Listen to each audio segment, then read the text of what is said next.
இமயமலை அடிவாரத்தில் ஒரு மடம். அங்கே ஒரு சன்னியாசி இருந்தார். அவர்கிட்ட ஒருத்தர் வந்தார். சுவாமி, ஆசையை உதற நினைக்கிறேன், முடியல, ஒட்டிக்கிட்டே வருது அப்படின்னாராம். இப்படி உட்கார, ஒரு கதை சொல்கிறேன் அப்படின்னு சொல்லி அவர் சொல்ல ஆரம்பித்தாராம். அவர் சொன்ன கதை என்னன்னா, ஒரு ஊரில் ஒரு ஆள் இருந்தான். அவன் பேர் குப்புசாமி. அவன்கிட்ட எப்பவும் ஒரு பழைய தொப்பி இருக்கும், விடவே மாட்டான். அதனால் அவனை எல்லாரும் தொப்பி சாமி அப்படின்னு தான் கூப்பிடுறது வழக்கம். ஒரு புது தொப்பி வாங்கிக்கப்படாதாப்பா அப்படின்னு நண்பர்கள்லாம் சொல்லி பார்த்தாங்க. பணத்துக்கு எங்கே போவேன் அப்படின்னு விட்டானான். பணம் வச்சிருக்கான், செலவு பண்ண மனசு வரல, மகா கஞ்சன். பழைய பாட்டில்கள்லாம் வாங்கி விற்றுக்கிட்டு இருந்தான். அப்படி ஒரு தடவை பழைய கண்ணாடி சாமான்களை ஏலத்தில் எடுத்தப்போ அதில் ஒரு அருமையான சென்ட்டு பாட்டில் கிடச்சிது. உடனே ஒரு ஐடியா பண்ணான். அந்த சென்ட்டை சின்ன சின்ன பாட்டில்களில் அடைச்சி ஜன்னல் ஓரமாக அடுக்கி வச்சுட்டான். அதை விற்றா நிறைய பணம் கிடைக்குமே, அதனால். இதுக்கு இடையில் ஒரு நாள் அவன் அப்படியே உட்காந்துருந்தான். அந்த நேரம் நண்பன் வந்தான். ஏண்டா, உன் பழைய தொப்பியை மாற்றப்படாதா, ஊரில் எல்லாரும் கேலி பேசுகிறாங்களே உன்னை தொப்பி சாமின்னு அப்படின்னு சொல்லி கேட்டிருக்கான். இந்த சென்ட்டு பாட்டில் விற்றதும் பணம் வரும், அதுக்கப்புறம் பார்க்கலாம் அப்படின்னு நானா இவன். சரி வா, நீச்சல் குளத்துக்கு போயிட்டு வருவோம் அப்படின்னு கூப்பிட்ருக்கான் நண்பன். 2 பேரும் போனாங்க. அதே நேரம் அந்த ஊர் நீதிபதியும் அங்கே குளிக்க வந்தாராம். அவர்கிட்ட இருந்தது விலை வசந்த ஒரு புது தொப்பி. அதை அங்கே இருந்த ஸ்டாண்டில் மாட்டிவிட்டு குளிக்க போனார். இதுக்கிடையில் குப்புசாமி குளிச்சுட்டு வந்தான். அவனுடைய பழைய தொப்பியை காணலை. அந்த புது தொப்பியை பார்த்தா இது நண்பனுடைய வேலை தான் அப்படிங்கிறதாக புரிஞ்சுக்கிட்டு அதை எடுத்து மாட்டிட்டு வந்துட்டான். நீதிபதி குளிச்சுட்டு வந்து பார்க்குறாரு, தொப்பியை காணும். போலீஸில் புகார் கொடுத்தார். அவங்க தேடினாங்க. ஒரு மூலையில் பழைய தொப்பி கிடச்சிது. அடடா, இது நம்ம குப்புசாமியோட தொப்பி இல்லையா அப்படின்னு நானா ஒருத்தன். உடனே அவன் வீட்டுக்கு தேடிட்டு போயிருக்காங்க. அங்கே போய் பார்த்தா புது தொப்பி அங்கே இருக்குது. உடனே அவனுக்கு 1000 ரூபாய் அபராதம் போட்டாங்களாம். அவன் பணத்தை கட்டிவிட்டு ரொம்ப எரிச்சலோடு வீட்டுக்கு வந்தான். பழைய தொப்பி கண்ணில் பட்டுது. மறுபடியும், உன்னால தானே எனக்கு 1000 ரூபா நஷ்டம் அப்படின்னு சொல்லி அதை எடுத்துக்கிட்டு அப்படி போயிருக்கான். அந்த ஊர் குளத்தில் வீசி எரிஞ்சிட்டு வந்துட்டான். அது மீன் பிடிக்கிற ஒருத்தன் கையில் சிக்கிச்சு. அவன் வர்ற வழியில் அதை எடுத்து வேகமாக வீசி எறிஞ்சான். அது நேராக குப்புசாமி வீட்டு ஜன்னல் வழியாக உள்ளே இந்த சென்ட்டு பாட்டில்கள் மேலே உழுந்து எல்லாம் உடஞ்சி நொறுங்கி போச்சு. குப்புசாமி பார்த்தான். தோட்டத்தில் ஆழமாக ஒரு குழியை வெட்டினான்.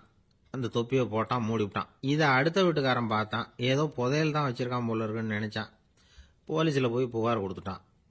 மறுபடியும் போலீஸ் குழியை தோண்டினாங்க. பழைய தொப்பி மறுபடியும் வெளியில் வந்தது. எல்லாரும் சிரிக்கிறாங்க.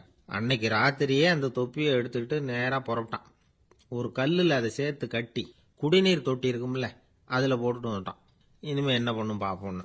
ஒரு நாள் திடீர்னு குழாயெல்லாம் அடைப்பட்டு போச்சு.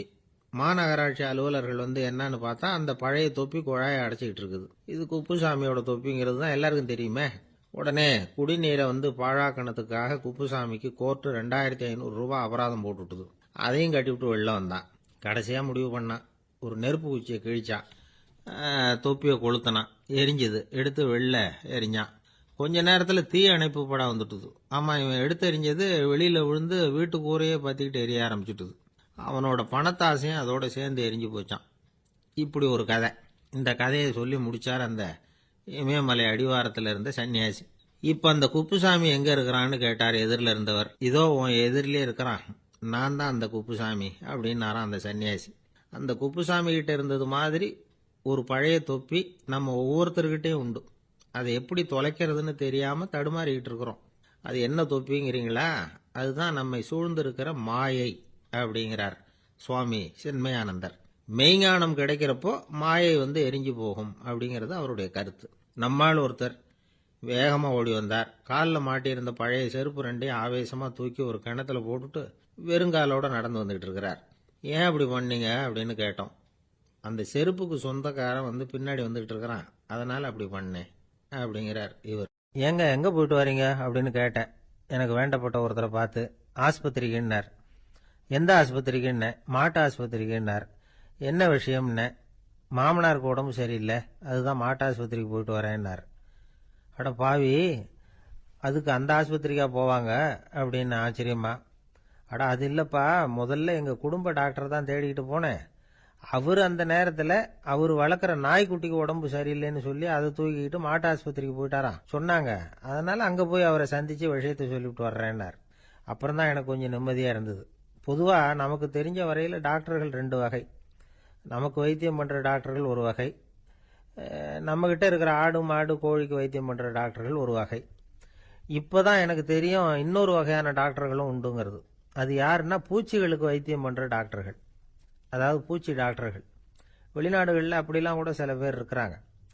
பிரிட்டனில் யார்க்ஷயர் வட்டாரத்தில் ராதர்ஹாம் அப்படின்னு ஒரு ஊர். அங்கே ஒரு விலங்கியல் மருத்துவர், பேர் டாக்டர் லான்ஸ் ஜெப்சன். அவர் ஆஸ்பத்திரி வாசலில் பார்த்தீங்கன்னா தினமும் நிறைய பேர் நின்றுக்கிட்டு இருப்பாங்க. கையில் கண்ணாடி குடுவை, தகர டப்பா இப்படி ஏதாவது இருக்கும். அதுக்குள்ளே ஏதாவது பூச்சிகள் இருக்கும். அதுக்கு வைத்தியம் பண்ணுறதுக்காக வந்தவங்க தான் அவங்கெல்லாம். சிலந்தி பூச்சி, பல்லி, தேளு, பாம்பு இப்படி ஏதாவது இருக்கும். பொழுதுபோக்காக சில பேர் நாய், பூனை, கிளி, மைனா, புறா இப்படி ஏதாவது வளர்க்குறாங்கல்ல, அது மாதிரி இப்போல்லாம் தேளு, பல்லி, பாம்பு, பூச்சி இதையெல்லாம் வளர்க்க ஆரம்பிச்சிட்டாங்களாம். இது ஒரு புது ஃபேஷன். இப்போ கூண்டுக்குள்ளே டப்பாக்குள்ளே போட்டு வளர்க்குறது, அதுக்கு ஏதாவது நோய் வந்துட்டுதுன்னா வைத்தியம் பண்ணுறதுக்கு டாக்டர்கிட்ட வந்துட வேண்டியது, இப்படி இந்த பழக்கம்லாம் நிறையா வந்துட்டுது. ரத்தம் உறிஞ்சிற அட்டைகள் கூட இவங்ககிட்ட வைத்தியத்துக்கு வருதான். சிலந்திகளில் செங்கால் சிலந்தின்னு ஒரு வகை. மத்திய அமெரிக்க காடுகளில் இது அதிகம். சிலந்திகள்லேயே ரொம்ப விலை உசந்தது இந்த ரகம்தான். கால்களில் சிவப்பு கோடுகள் இருக்கும். இந்த இனம் இப்போ குறைஞ்சிக்கிட்டே வர்றதுனால சர்வதேச விதிகளின்படி இவற்றின் ஏற்றுமதி இறக்குமதிக்கு தடை விதிக்கப்பட்டிருக்குது. அதனால் இதை வளர்க்குறவங்க வீட்டுக்குள்ளேயே இனவிருத்தி மூலமாக பெருக்கி விற்பனை பண்ணிட்டு வராங்களாம். அந்த வகை சிலந்திகள் தான் இப்போ வைத்தியத்துக்கு அதிகமாக வருதான். சரி, இதுக்கெல்லாம் எப்படி வைத்தியம் பண்ணுறாங்க? முதல்ல அதை குளிர்பதன பெட்டியின் வழுவழுப்பான சுவரில் விட்ட உடனே அதெல்லாம் மெதுவாக இறங்கி வரும். அப்போ அதன் நோயை கண்டுபிடிக்கிறது சுலபம். அப்புறம் அதுக்கு கிருமிகளை கொல்லக்கூடிய மருந்துகளையோ வலி நிவாரண மருந்துகளையோ கொடுப்பாங்க. கால் உடைஞ்ச சிலந்திகளுக்கு பசையை கொண்டு ஆப்ரேஷன் பண்ணுவாங்க. சில சிலந்திகளுக்கு உடைஞ்ச காலை எடுத்துட்டா புதிய கால் வளர்ந்துடும். சிலந்திகளை மனிதர்கள் கையில் எடுக்கிறப்போ அது பயந்து போய் கீழே குதிக்குது. அதனால் கால் உடஞ்சி விடுது, இல்லைன்னா வயிறு சேதமடையுது. அந்த நிலைமையில் வர்ற சிலந்திகளுக்கு மயக்க மருந்து கொடுத்து ஆப்ரேஷன்லாம் கூட பண்ணுறாங்களாம். பார்த்தீங்களா பூச்சிகளுக்கு வந்த வாழ்வே. நம்ம ஊர்லேயும் வீடுகளில் பூச்சிகள் வளர்க்குறது உண்டு. ஒருத்தர் வந்தார், எனக்கு 3000 கரப்பாம்பூச்சி அவசரமாக தேவைப்படுது, எங்கே கிடைக்கும்னு கேட்டார். கரப்பாம்பூச்சியா, அது என்னத்துக்குன்னு கேட்டோம். அது வேற ஒன்றும் இல்லை, நான் குடியிருக்கிற வாடகை வீட்டை காலி பண்ண போகிறேன். வீட்டு சொந்தக்காரர் என்ன சொல்கிறாருன்னா, இந்த வீட்டுக்கு நான் குடி வந்தப்போ எப்படி இருந்ததோ அதே நிலைமையில் விட்டுட்டு போகணும்னு வீட்டுக்காரர் சொல்லியிருக்கிறார், அதனால தான் கேட்டேன் அப்படின்னார். ஒரு அரசனும் அமைச்சரும் ஒரு நாள் ரொம்ப சாவகாசமாக பேசிகிட்டு இருந்தாங்களாம். அரசன் அமைச்சரை பார்த்து ஒரு கேள்வி கேட்டிருக்கார். ஏங்க அமைச்சரே, ஆசை இல்லாத ஒரு மனுஷனால இருக்க முடியுமா அப்படின்னு. ஏன் முடியாது, துறவி அப்படிங்கிறவங்கெல்லாம் அப்படிப்பட்டவங்க தானே அப்படின்னாராம் அமைச்சர். அவங்கெல்லாம் உண்மையிலேயே ஆசையை விட்டவங்க தானா அப்படின்னு கேட்டாராம் ராஜா. அப்படிதான் இருக்கணும் அப்படின்னாராம் அமைச்சர். அப்படின்னா ஆசையே இல்லாத ஒரு உண்மையான துறவியை நான் பார்க்கணுமேன்னார். அது என்ன பிரமாதம், அதுக்கு நான் ஏற்பாடு பண்ணுறேன் அப்படின்னு விட்டார் இவர். சொல்லிவிட்டு உடனே புறப்பட்டு போனார். அங்கங்கே தேடினார். அப்புறம் தான் அவருக்கு புரிஞ்சுது உண்மை துறவியை கண்டுபிடிக்கிறது எவ்வளவு கஷ்டமான காரியம்னு. இருந்தாலும் ராஜா கிட்ட சொல்லியாச்சே, உண்மை துறவியை காட்டுறேன்னு. இப்போ என்ன பண்ணுறது? ராஜா கிட்ட சொன்னபடி நடக்கலைன்னா அவருக்கு கோபம் வந்துடும். அமைச்சர் ஒரு யோசனை பண்ணார். அவருக்கு ஒரு வழி தெரிஞ்சுது. அதுதான் சரின்னு முடிவு பண்ணார். அதாவது அந்த ஊரில் அவருக்கு தெரிஞ்ச நாடக நடிகர் ஒருத்தர் இருக்கிறார், நல்லா நடிப்பார். அவரை போய் பார்த்தார். இதை பாருப்பா, எனக்காக நீ ஒரு காரியம் செய்யணும்னார். என்னன்னு கேட்டார் அவர். நீ ஒரு துறவி மாதிரி கொஞ்ச நேரத்துக்கு நடிக்கணும். ராஜா உன்னை பார்த்துட்டு போகிற வரைக்கும் நடி, அது போதும். அதுக்காக உனக்கு 10,000 ரூபா தரேன் அப்படின்னார். அவர் எந்த காலத்தில் இவ்வளவு பணத்தை மொத்தமாக பார்த்துருக்கார். அதனால் உடனே சரின்னு ஒத்துக்கிட்டார். அமைச்சர் அரண்மனைக்கு திரும்பி வந்தார். என்ன அமைச்சரே, இன்னுமா ஒரு உண்மையான துறவி கிடைக்கலன்னார். உண்மையான துறவி ஒருத்தரை இப்போ தான் கொஞ்ச நேரத்துக்கு முன்னாடி பார்த்து பேசிவிட்டு வர்றேன். அவர் நம்ம ஊருக்கு வெளியில் குளத்தங்கரையில் உள்ள ஒரு ஆலமரத்துக்கு அடியில் உட்காந்துருக்கிறார் அப்படின்னார் இவர். அப்படின்னா உடனே புறப்படுங்க அப்படின்னார் ராஜா. பரிவாரங்களோடு புறப்பட்டார். அங்கே அந்த மரத்தடியில் அந்த ஆள் வேஷம் போட்டுக்கிட்டு துறவி மாதிரி உட்காந்துருக்கிறான். ராஜா நேராக போனார். அந்த துறவி காலில் பொத்துன்னு விழுந்து வணங்கினார். உடனே ராணியும் அவர் காலில் விழுந்தாங்க. அடுத்தபடியாக அமைச்சர் விழுந்தார். அவருக்கு தெரியும் இது நம்ம ஆள் தான்னு. இருந்தாலும் என்ன பண்ணுறது, நேரம். அப்புறம் பரிவாரங்கள்லாம் துறவி காலில் விழுந்து ஆசீர்வாதம் வாங்கிட்டாங்க. ராஜா அப்புறமா தங்கத்தட்டில் பொன்னையும் பொருளையும் வச்சு அந்த துறவிகிட்ட ரொம்ப பணிவாக நீட்டுறார். தாங்கள் தயவு பண்ணி இதை ஏற்றுக்கணும் அப்படின்னு வேண்டிக்கிட்டார். அந்த துறவி பற்றில்லாமல் அதை பார்த்தார். எல்லாத்தையும் திறந்துவிட்ட எனக்கு இதெல்லாம் எதுக்காக அப்படின்னு சொல்லி அதை மறுத்துட்டாராம். ஆஹா, உண்மையான துறவியை பார்த்துட்டோம் அப்படிங்கிற ஆனந்தம் அரசருக்கு. ரொம்ப நிம்மதியாக திருப்தியாக திரும்பி வந்தார் அரண்மனைக்கு. அதுக்கப்புறம் அமைச்சர் யாருக்கும் தெரியாமல் அந்த துறவிகிட்ட ஓடினார். சொன்ன பிரகாரம் பணத்தை நீட்டினார். இந்தாப்பா, நான் உங்ககிட்ட சொன்னபடி 10,000 ரூபா பணம் எடுத்துக்கோ அப்படின்னார். அந்த ஆள் ராஜா கிட்ட சொன்னது மாதிரியே எல்லாத்தையும் திறந்துவிட்ட எனக்கு இதெல்லாம் எதுக்காக வேணாம் அப்படின்னு விட்டாராம். நடித்த வரைக்கும் போதும்ப்பா, இனிமேல் இந்த நாடக வசனம்லாம் வேணாம், வேஷத்தை கலைச்சிரு, பணத்தை வாங்கிக்கோன்னார். இல்லைங்க, இது வேஷம் இல்லை, இது வசனமும் இல்லை, இது உண்மை. கொஞ்ச நேரம் துறவி மாதிரி நடித்ததுக்கே இந்த தேசத்து ராஜா, ராணி, அமைச்சர், பரிவாரங்கள் எல்லாம் என் காலில் விழுந்து வணங்குறாங்க. அப்படின்னா உண்மையான துறவியாக இருக்கிறது எவ்வளவு பெருமையான விஷயம். நான் உண்மையான துறவியாக ஆக போகிறேன், அப்படி முடிவும் பண்ணிட்டேன் அப்படின்னார் அந்த நடிகர். வேஷம் கூட எப்படிப்பட்ட விளைவுகளை உண்டு பண்ணுது பார்த்தீங்களா. நம்மால் ஒருத்தன் ரொம்ப வசதியாக தான் இருந்தான். ஒரு நாள் அவன் சொத்து பூரா திருட்டு போயிட்டுது. அதுக்கப்புறம் இவன் துறவி மாதிரி ஆயிட்டான். ஊர் ஊராக சுற்றினான். ஒரு குருநாதரை தேடி கண்டுபிடிச்சான். அவர்கிட்ட சீடனாக சேர்ந்துக்கிட்டான். அவனை பார்த்து ஒருத்தர் கேட்டார், நீ உண்மையான சீடன் தானான்னு.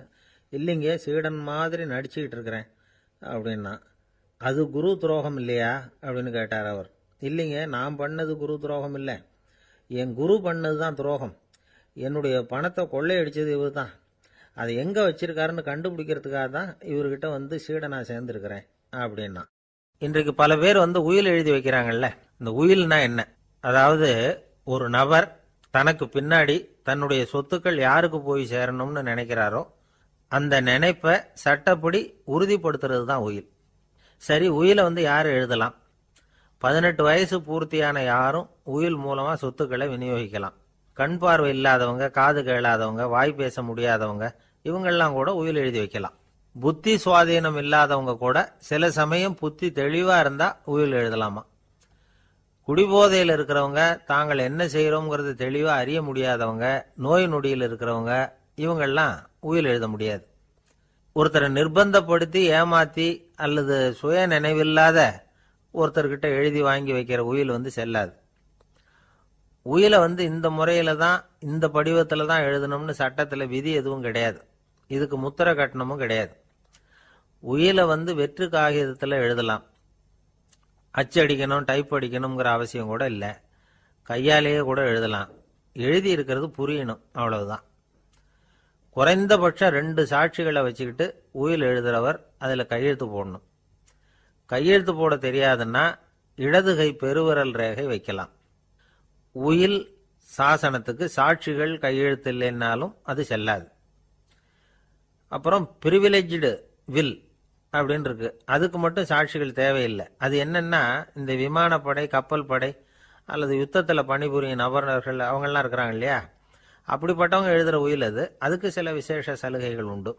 ஒருத்தர் முதல்ல ஒரு உயில் எழுதி வைக்கிறார், அதுக்கப்புறம் மனசு மாறி போகுது, அது வேணாம்னு நினைக்கிறார், ரத்து செஞ்சுடலாம். அதுக்கப்புறம் வேற உயிலும் எழுதலாம். உயிரோடு இருக்கிற வரைக்கும் எத்தனை தடவை வேணும்னாலும் உயில் எழுதலாம். கடைசியா எழுதப்பட்ட உயில் சட்டப்படி சரியா இருந்தா அதுதான் அமலுக்கு வரும். சரி, எழுதுற உயிலை ரகசியமா வச்சிருக்கிறது எப்படி? இது ஒரு கேள்வி. இதுக்கு என்ன செய்யணும்னா, ஒருத்தர் உயிலை எழுதினதுக்கு அப்புறம் அவர் தானாவோ அல்லது அங்கீகரிக்கப்பட்ட முகவர் மூலமாகவோ, அதாவது ஒரு ஏஜென்ட் மூலமாகவோ, ஒரு கவரில் போட்டு சீல் வச்சு கவர் மேலே தன்னுடைய பெயரை எழுதி அல்லது அந்த ஏஜென்ட் பெயரை எழுதி கவர் மேலே என்ன அடக்கம் செய்யப்பட்டிருக்கு, உள்ள என்ன இருக்கு அப்படிங்கிற விவரம்லாம் எழுதி சார் பதிவாளர்கிட்ட ஒப்படைக்கலாம். இதுக்கு கட்டணம் உண்டு. அதுக்கப்புறம் எப்போ தேவைப்படுதோ அப்போ ஒரு மனு கொடுத்து அந்த கவரை திரும்ப வாங்கிக்கலாம்.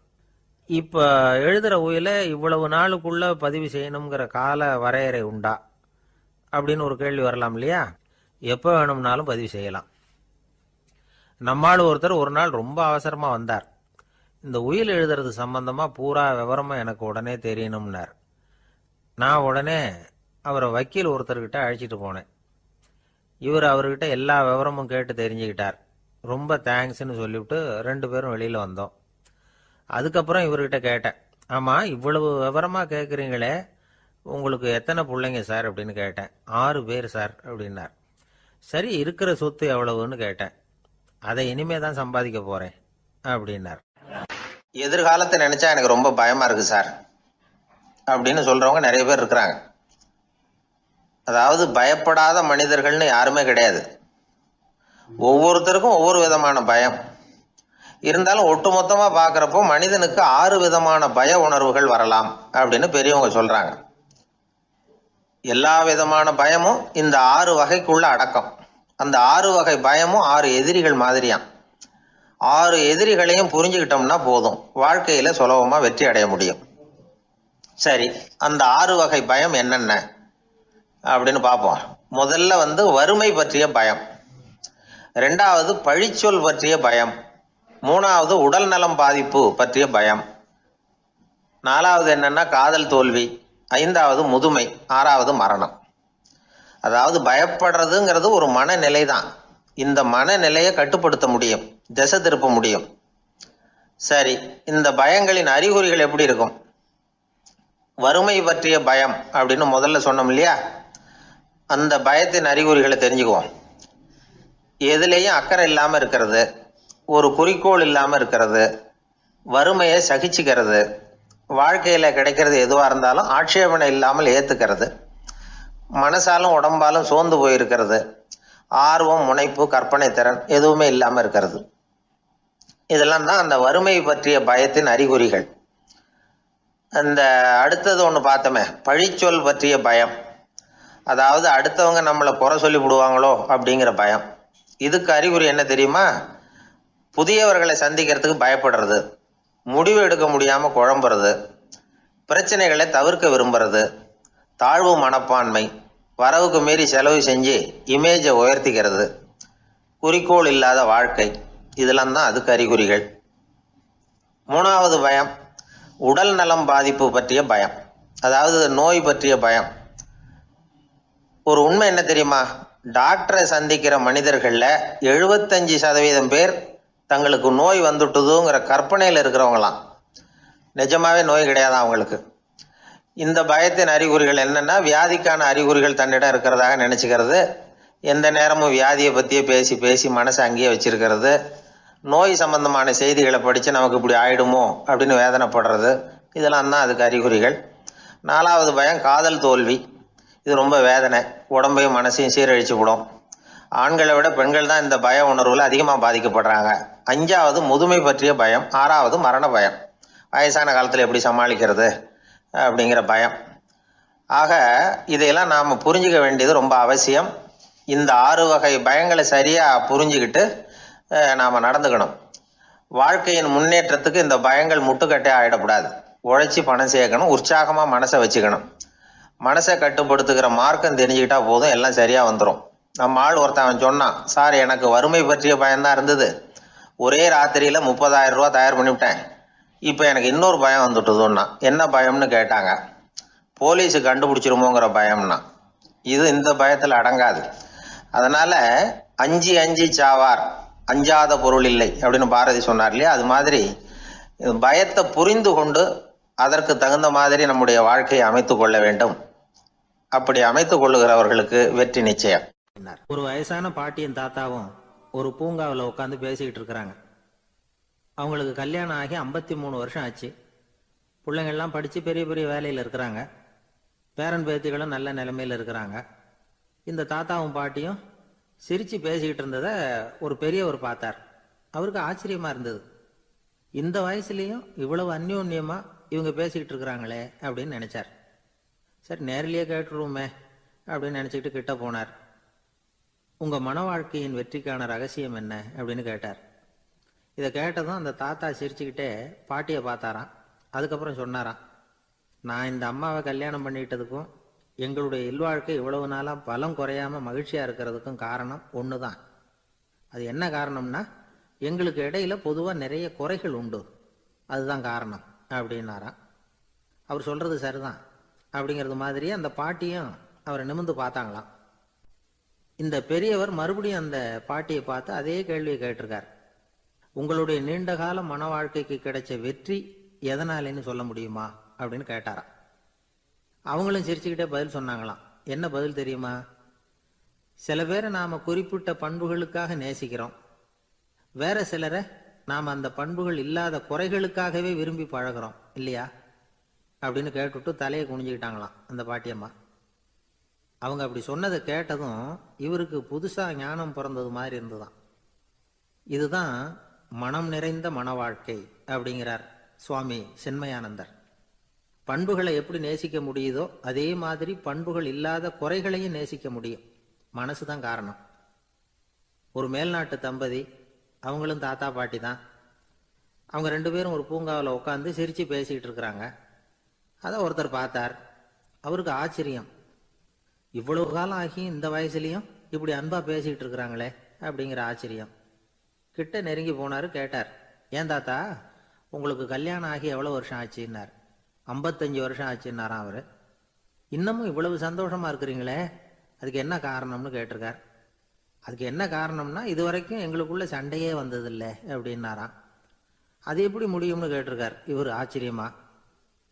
அந்த தாத்தா சொல்ல ஆரம்பிச்சாராம், இதை பாருப்பா, எங்களுக்கு கல்யாணம் ஆன புதுசில் நானும் என்னுடைய மனைவியும் ஒரு குதிரை மேலே ஏறி ஒரு காட்டு வழியாக போய்கிட்டு இருந்தோம். கொஞ்சம் தூரம் போனதும் அந்த குதிரை எடக்கு பண்ணிச்சு. நான் உடனே கீழே இறங்கி அந்த குதிரையை பார்த்து, இது உனக்கு முதல் தடவை அப்படின்னு மிரட்டலாக சொல்லிவிட்டு ஏறி உட்காந்தேன். மறுபடியும் போனோம். கொஞ்சம் தூரம் குதிரை நல்லபடியாக நடந்து போச்சு. மறுபடியும் எடக்கு பண்ண ஆரம்பிச்சுட்டுது. நான் கீழே இறங்கினேன். கையில் இருந்த சாட்டையால் ஓங்கி ஒரு அடி கொடுத்தேன். இது உனக்கு 2வது தடவை அப்படின்னு சொல்லிவிட்டு ஏறி உட்காந்தேன். மறுபடியும் குதிரை கொஞ்சம் தூரம் நல்ல விதமாக நடந்து போச்சு. அப்புறமும் எடக்கு பண்ண ஆரம்பிச்சுட்டுது. அந்த சமயத்தில் ஒரு ஆற்று பாலத்தை கடந்து போய்கிட்டு இருக்கிறோம். நான் கீழே இறங்கினேன். என்னுடைய மனைவியையும் கீழே இறங்க சொன்னேன். அந்த குதிரையை பிடிச்சி அப்படியே ஆற்றுல தள்ளி விட்டுட்டேன். தள்ளி விட்டுட்டு, இது உனக்கு கடைசி தடவை அப்படின்னு சொன்னேன். அதை பார்த்ததும் என் மனைவி பதறி போயிட்டாங்க. போய், ஐயோ பாவம், என்ன இப்படி பண்ணிவிட்டீங்க, உங்களுக்கு மனசில் கொஞ்சம் கூட இறக்கமே இல்லையா அப்படின்னாங்க. நான் மெதுவாக இவங்க பக்கம் திரும்பி, இது உனக்கு முதல் தடவை அப்படின்னேன். அவ்வளவுதான். அன்னையிலேருந்து இன்னைய வரைக்கும் ஒரு நாள் கூட எங்களுக்குள்ள சண்டையே வந்ததில்லை அப்படின்னு விளக்கம் கொடுத்தார் அந்த தாத்தா. திபேத் நாட்டில் புத்த மடாலயங்கள் நிறைய உண்டு. அதுக்கு ஒரு தலைமையகமும் உண்டு. அது இந்த திபேத் தலைநகரம் லாசாவில் இருக்குது. ரொம்ப காலத்துக்கு அப்பால் அதை பற்றிலாம் நிறைய விவரங்கள் எழுதி வச்சிருக்கிறாங்க. அது இப்போவும் நமக்கு கிடைக்குது. அதாவது ரொம்ப தூரத்துக்கு அந்தாண்ட மலைகளுக்கு நடுவில் ஒரு கிளை மடாலயம். அந்த மடத்தின் தலைவருக்கு வயசாயிட்டு தான். அதனால் தலைமை பொறுப்பை வேற ஒருத்தர்கிட்ட ஒப்படைக்கலாம் அப்படின்னு முடிவு பண்ணாராம். உடனே ஒரு லாமாவை கூப்பிட்டார். அவர் மூலமாக தலைமை மடாலயத்துக்கு செய்தி அனுப்புனார், பொருத்தமான வாரிசு ஒருத்தரை அனுப்பி வைக்கும்படியாக. அந்த வாலிப லாமா புறப்பட்டார். காடு மேடெல்லாம் நடந்து போகிறார். ரொம்ப நாள் கழித்து தலைமை பீடத்தை அடைஞ்சார். தலைமை குருக்கிட்ட விவரத்தை சொன்னார். தகுதியான ஒருத்தரை அனுப்பி வச்சா அழைச்சிட்டு போகிறேன் அப்படின்னார். சரி, நாளைக்கு காலையில் நீங்கள் அவங்க எல்லாரையும் அழைச்சிட்டு போகலாம்னார் அவர். அவங்க எல்லாரையுமா? அங்கே தேவைப்படுறது ஒருத்தர் தானே அப்படின்னார் இவர். ஆமான்னார். அப்புறம் ஏன் எல்லாரையும் அழைச்சிட்டு போக சொல்கிறீங்கன்னார். அது இப்போ உனக்கு புரியாது. நான் ஒரு 100 பிக்குகளை அனுப்புகிறேன், அதாவது பிட்சுகளை. அவ்வளவு பேரையும் அங்கே வச்சு சமாளிக்க முடியாது அப்படின்னார் இவர். இருந்தாலும் இப்போ அந்த தலைமை குரு என்ன சொன்னார்னா, அதை பற்றி கவலைப்படாத, நான் 100 பேரை அனுப்புகிறேன். அதில் 99 பேர் வழியிலேயே காணாமல் போடுவாங்க, ஒருத்தன் மட்டும்தான் வருவான். அவனை அங்கே சேர்ந்துட்டான்னா நீ ரொம்ப கொடுத்து வச்சவன் அப்படின்னார். இவருக்கு ஒன்றும் புரியல. இருந்தாலும் மறுநாள் அந்த வாலிப லாமா 100 பேரை அழைச்சிக்கிட்டு புறப்பட்டார். போகிற வழியிலேயே பல பேர் அங்கங்கே பிச்சுக்கிட்டு போயிட்டாங்க அவர் சொன்னது மாதிரியே. வழியில் அவங்க ஊர்கள் இருந்தது தான் காரணம். அப்பா அம்மாவை பார்த்துட்டு வரேன் அப்படின்னு கொஞ்சம் பேர் போனாங்க. சொந்த பந்தத்தை பார்த்துட்டு வரேன் அப்படின்னு கொஞ்சம் பேர். ஒரு வாரம் ஆச்சு. இப்போ மிஞ்சினது 10 பேர் தான். வழியில் ஒரு நகரம். அங்கே சில பிட்சுக்கள் சந்தித்தாங்க. எங்கள் மடத்து தலைவர் இறந்துட்டார், உங்களில் யாராவது ஒருத்தர் எங்களுக்கு தலைவராக முடியுமா அப்படின்னு கேட்டாங்க. 10 பேரும் தயார். அதில் ஒருத்தரை அழைச்சிட்டு அவங்க போயிட்டாங்க. இன்னொரு ஊரில் சில பேர் வந்தாங்க, வழி மறிச்சாங்க. நில்லுங்க, எங்கள் மன்னர் மகளுக்கு திருமணம், அதை நடத்தி வைக்க 3 லாமாக்கள் தேவை அப்படின்னாங்க. இப்படி கொஞ்சம் கொஞ்சமாக எல்லாரும் காலி. கடைசியில் 2 பேரும் மிஞ்சினாங்க. அங்கே ஒரு இளம்பெண் எதிரில் வந்தா. எங்கள் அப்பா வேட்டைக்கு போயிருக்கிறாரு, இன்னும் திரும்பி வரல. வீட்டில் வேற யாரும் இல்லை, தனியாக இருக்க பயமாக இருக்கு. யாராவது ஒருத்தர் எனக்கு துணையாக இருக்கணும் அப்படின்னு கேட்டுக்கிட்டா. எங்கள் 2 பேரில் நீயே ஒருத்தரை தேர்ந்தெடுத்துக்கோ, இல்லைன்னா எங்களுக்குள்ளே சண்டை வந்துடும் அப்படின்னாங்க. இப்போ மிஞ்சினவர் ஒருத்தர், அவருக்கும் ஒரு சோதனை வந்தது. ஒரு தர்க்கவாதி எதிரில் வந்தான், உன்னோட வாதம் பண்ணணும்னா. இவனோட வாதம் பண்ணுறேன், அது முடிய ரொம்ப காலம் ஆகலாம். தர்க்கத்தில் நான் ஜெயிச்சா அங்கே வரேன், இல்லைன்னா இவருடைய சீடனை ஆயிடுவேன் அப்படின்னார் அவர். கடைசியாக அழைக்க வந்த வாலிபலாமா மட்டும் வெறும் கையோடு திரும்பி போனார். அங்கே இருந்த வயசான மடாதிபதி கேட்டார், எத்தனை பேர் அங்கேருந்து புறப்பட்டீங்கன்னார். என்னையும் சேர்த்து 101ன்னார் அவர். நல்லது, நீயாவது திரும்பி வந்தியே, அதுதான் எனக்கு போதும். ஏன்னா நீ தான் எனக்கு உண்மையான வாரிசு. அந்த 100 பேரில் யாரும் வரமாட்டாங்க அப்படின்னார் அவர். ஏன்னா அவருக்கு தெரியும், இவர் ஒருத்தர் தான் திரும்பி வருவாருங்கிறது. திபேத்தில் ஒரு பழங்கால பழமொழி உண்டாம், 100 பேர் செல்லலாம், எப்பொழுதாவது ஒருவன் அபூர்வமாக அடைய வேண்டிய இடத்தை அடைவான். இதுதான் அந்த பழமொழி. ஒரு உன்னதமான இலக்கை அடையணும்னா அது அவ்வளவு சுலபமான காரியம் இல்லை. இந்த காலத்து மடாலயம் ஒன்று, அதில் ஒரு தலைவர், அவருக்கு வயசாயிட்டுது, தனக்கு ஒரு வாரிசை நியமிக்கணும் அப்படின்னு ஆசைப்பட்டார். ரொம்ப கஷ்டப்பட்டு ஒருத்தரை பிடிச்சார், தனக்கு வாரிசாக நியமிச்சுட்டு அவர் சமாதி ஆயிட்டார். புதுசாக பொறுப்பேற்றுக்கிட்டவர் அப்படியே உட்காந்துருந்தார். அவரை தேடிட்டு பத்திரிகை நிருபர்கள்லாம் வந்தாங்க, கேட்டாங்க. அவர் உங்கள் பொறுப்பில் அவர் பெரியவர் விட்டுட்டு போன இது எவ்வளவு சுமாராக தேரும், எவ்வளவு விட்டுட்டு போனார் அப்படின்னு கேட்டிருக்கிறாங்க. அது என்ன ஒரு 50 லட்சம் இருக்கும் அப்படின்னாராம்.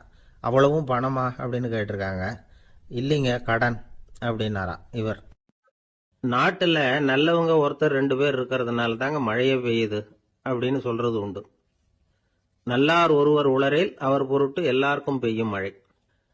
சில சமயம் ரொம்ப பேர் திடீர்னு நல்லவங்களா ஆயிடுவாங்க போல இருக்கு. அதனால தான் விடாம பேய் மழையா கொட்டி தீர்த்துடுது. எல்லாரும் நல்லவங்களாயிட்டா உலகமே தாங்காது போல இருக்க. அப்பப்ப ஒருத்தர் 2 பேர் நல்லவங்களாகணும், அப்பதான் சீரா மழை பெய்யும். மாசத்துக்கு 3 பேர் நல்லவங்களானா மாதம் மும்மாரி பொழியும். இதெல்லாம் வேடிக்கை பேச்சு. இப்போ இதெல்லாம் ஒரு பக்கம் இருக்கட்டும், இப்போ விஷயத்துக்கு வருவோம். ஒரு கும்பல்ல நல்லவன் யாரு அப்படிங்கறத எப்படி கண்டுபிடிக்கிறது? இதுக்கு ஒரு வேடிக்கை கதை உண்டு. என்னுடைய நண்பர் ஒருத்தருக்கு அவங்க பாட்டியம்மா சொன்ன கதையா அது. அது என்ன கதைன்னா, ஒரு ஊர்ல ஒரு சமயம் பலமான மழை பெய்ய ஆரம்பிச்சுட்டு தான். இடி மின்னல் ரொம்ப கடுமையா இருந்திருக்குது. ஆரம்பிச்ச மழை வர வர கடுமையா ஆகிட்டு இருக்குதே தவிர நிக்கிற பாடா தெரியல. ஊர் ஜனங்கள்லாம் பார்த்தாங்க. இதுக்கு மேலேயும் வீட்டு உள்ள இருந்தா ஆபத்துங்கிறத புரிஞ்சுக்கிட்டாங்க. ஏன்னா வீடெல்லாம் இடிஞ்சி விழுந்துருமோங்கிற பயம். உடனே எல்லாரும் புறப்பட்டு ஊருக்கு பொதுவா இருந்த ஒரு மண்டபத்துல போய் தங்கிக்கிட்டாங்க. மின்னல் கடுமையா இருந்தது, இடி எந்த நேரத்திலையும் விழலாம்ங்கிற நிலைமை. எப்போ விழலாம்னு பார்த்துக்கிட்டு இருக்குது. அந்த மண்டபத்தில் இருந்த ஜனங்கள் மனசுக்குள்ள ஒரு பயம். நம்ம கூட்டத்துல யாராவது ஒரு கெட்டவன் பாவம் பண்ணவன் இருந்தா கூட இடி இந்த மண்டபத்துல விழுந்துரும், அது எல்லாருக்கும் ஆபத்து அப்படின்னு நினைச்சாங்க. சரி, இதுக்கு என்ன பண்ணலாம் அப்படின்னு யோசனை பண்ணாங்க. அந்த கூட்டத்துல ஒரு பெரியவர் இருந்தார். அவரு ஒரு யோசனை சொன்னார். இதோ பாருங்க, அதுக்கு ஒரு வழி இருக்கு. அதோ எதிர்த்தாப்புல கொஞ்சம் தூரத்துல ஒரு உயரமா மரம் ஒண்ணு இருக்கு பாருங்க. பொதுவா இடி சுலபமா விழறது அது மாதிரி உயரமான மரத்துல தான். நம்ம கூட்டத்துல இருக்கிறவங்க எல்லாரும் ஒவ்வொருத்தரா போய் அந்த மரத்தை தொட்டு விட்டு திரும்பி வந்துடணும். நம்மள பாவம் பண்ணவன் யாரோ அவன் அந்த மரத்தை தொடுற சமயத்துல இடி விழுந்துரும், அவன் மட்டும் போயிடுவான். மண்டபத்துல இருக்கிற நாமெல்லாம் பொழைச்சிக்கலாம் அப்படின்னு ஐடியா கொடுத்தாரு அந்த பெரியவர். இது நல்ல யோசனையா பட்டது. எல்லாரும் ஒத்துக்கிட்டாங்க. ஒவ்வொருத்தரா போய் அந்த மரத்தை தொட்டு விட்டு திரும்பி வந்தாங்க. இடி எதுவும் விழல. இன்னமும் பாவம் பண்ண ஆசாமி அதை போய் தொடல போல இருக்கு அப்படின்னு நினைச்சுக்கிட்டாங்க. ஒவ்வொருத்தரா போறாங்க, எல்லாரும் போய் தொட்டு விட்டு வந்தாச்சு. இன்னும் ஒரே ஒரு ஆசாமி தான் பாக்கி. கடைசியா இருந்த அந்த ஆள் பயந்துட்டான். இது வரைக்கும் இடி விழலைன்னா இப்ப என்ன அர்த்தம்? இப்ப நாம தான் பாக்கி, நாம தான் தப்பு பண்ண ஆள் போல இருக்கு அப்படின்னு நினைச்சுட்டான். அதனால துணிச்சலா போய் தொடுறதுக்கு பயந்தான், தயங்கிக்கிட்டே இருந்தான். இருந்தாலும் மற்றவங்க எல்லாம் சும்மா இருப்பாங்களா? கட்டாயப்படுத்தி கழுத்தை பிடிச்சி தள்ளாத குறையா அவனை தள்ளி விட்டாங்க, போய் தொட்டுட்டு வாடான்னு. அவன் நடுங்கிட்டே போய் அந்த மரத்தை தொட்டான். அதே வினாடி ஒரு பயங்கரமான மின்னல் இடி விழுந்துட்டுது. எங்க விழுந்தது தெரியுமா? அந்த ஆள் மேல இல்ல, மண்டபத்துல விழுந்தது. மண்டபத்துல இருந்தவங்க பூரா காலி. அந்த ஒரு ஆள் மட்டும் பொழைச்சிக்கிட்டான். இந்த ஒரு ஆளை காப்பாத்துறதுக்காக தான் இடி மண்டபத்துல விழாம இருந்திருக்குது. இதுதான் கதை. அதனால நல்லவங்க எப்படியும் தப்பிச்சுக்குவாங்க அப்படிங்கிறது ஒரு நீதி. ஒருத்தன் அப்படிதான் தெருவில் நடந்து போய்கிட்டு இருந்தான், ரொம்ப நல்லவன். எதிரில் ஒருத்தன் சைக்கிள்ல வந்துகிட்டு இருந்தான். அதில் மோதி இவன் கீழே விழுந்துட்டான். சைக்கிள்காரன் உடனே இறங்கி இவனை தூக்கி விட்டான். இவன் எழுந்திரிச்சு அவனை முறைச்சி பார்த்தான். அப்படி பார்க்காதீங்க சார், நீங்கள் ரொம்ப புண்ணியம் பண்ணியிருக்கீங்க, அதுதான் இப்போ வந்து சைக்கிளில் மோதிக்கிட்டீங்க அப்படின்றான். என்ன அப்படி சொல்கிறேன் நான் இவன், 10 நிமிஷத்துக்கு முன்னாடி நான் லாரி ஓட்டிகிட்டு வந்தேன், அப்போ நீங்கள் எதிரில் வந்திருந்தீங்கன்னா என்ன ஆயிருக்கும் அப்படின்னானா அவன். ஒரு ஊரில் ஒரு மன்னர் இருந்தார். அவர் பக்கத்து தேசத்து மேலே படையெடுக்கணும்னு நினச்சிக்கிட்டு இருந்தார். அதையும் தன்னுடைய நாட்டோட சேர்த்துக்கணுங்கிற ஆசை. எப்போ படையெடுக்கலாம்னு யோசிச்சுக்கிட்டு இருந்தார். இப்படி யோசிச்சுக்கிட்டு இருந்த சமயத்தில் ஒரு பெரியவர் அவரை தேடிட்டு வந்தார். அவர் அடிக்கடி வருவார், அவர்கிட்ட பேசிக்கிட்டு இருப்பார்.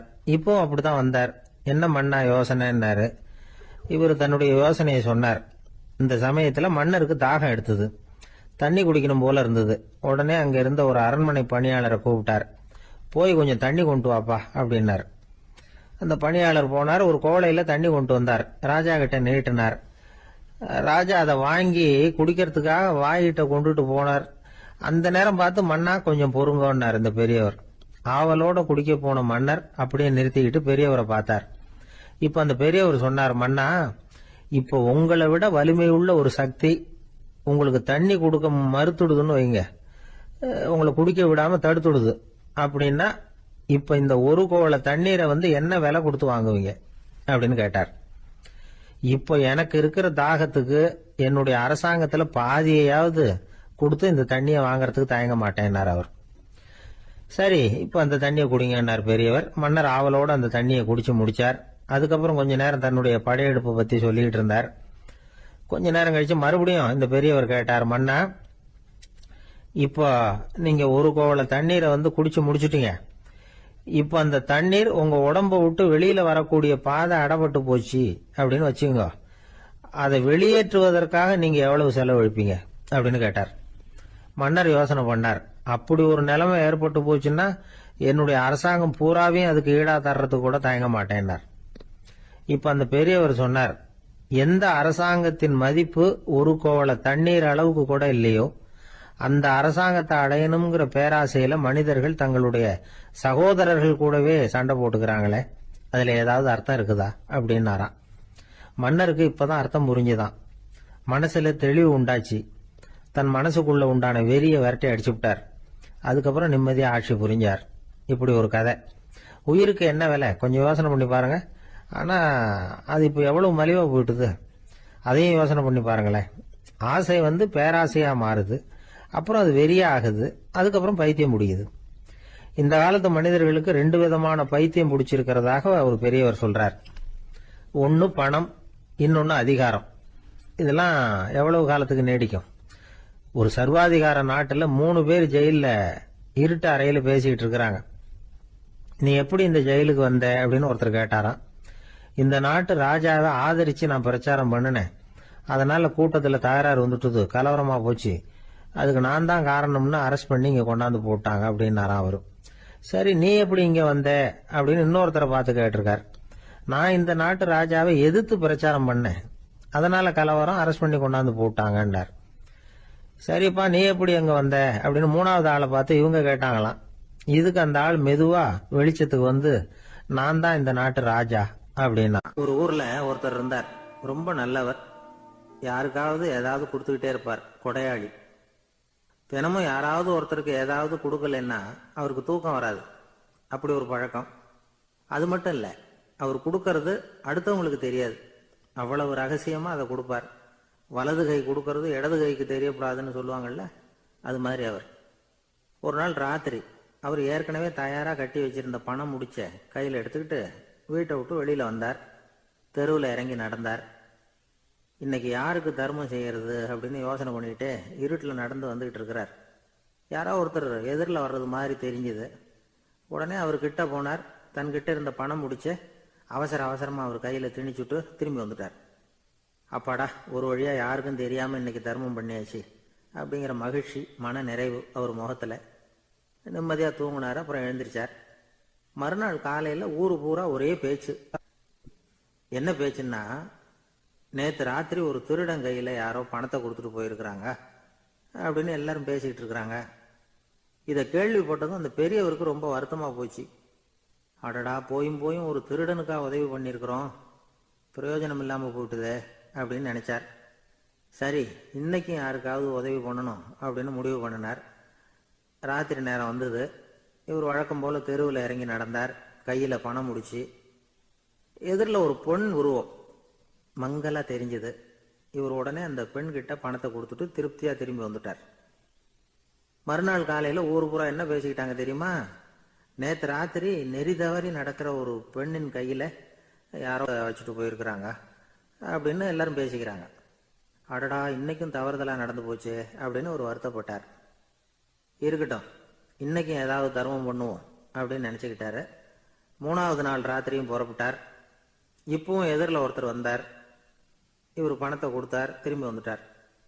மறுநாள் மக்கள் என்ன பேசிக்கிட்டாங்கன்னா, நேற்று ராத்திரி ஒரு செல்வந்தர் கையில் யாரோ பணத்தை கொடுத்துட்டு போயிருக்கிறாங்க அப்படின்னு பேசிக்கிட்டாங்களாம். அவருக்கு ரொம்ப வருத்தமாக போயிட்டுது. என்ன இது தினம் இப்படி ஆகிக்கிட்டு இருக்குதே அப்படின்னு நினச்சிக்கிட்டே படுத்து தூங்கினார். அன்னைக்கு ராத்திரி ஒரு கனவு.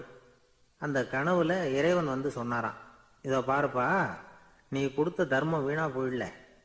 உன்கிட்ட பணம் வாங்கின அந்த திருடன் திருந்திட்டான், அந்த பொண்ணும் திருந்திட்டா, அந்த செல்வந்தனும் கொடையாளி ஆயிட்டான், எல்லாருக்கும் உதவி பண்ண ஆரம்பிச்சுட்டான் அப்படின்னு சொன்னாராம். இந்த கதையை சொன்னவர் யாருன்னா நபிகள் நாயகம்.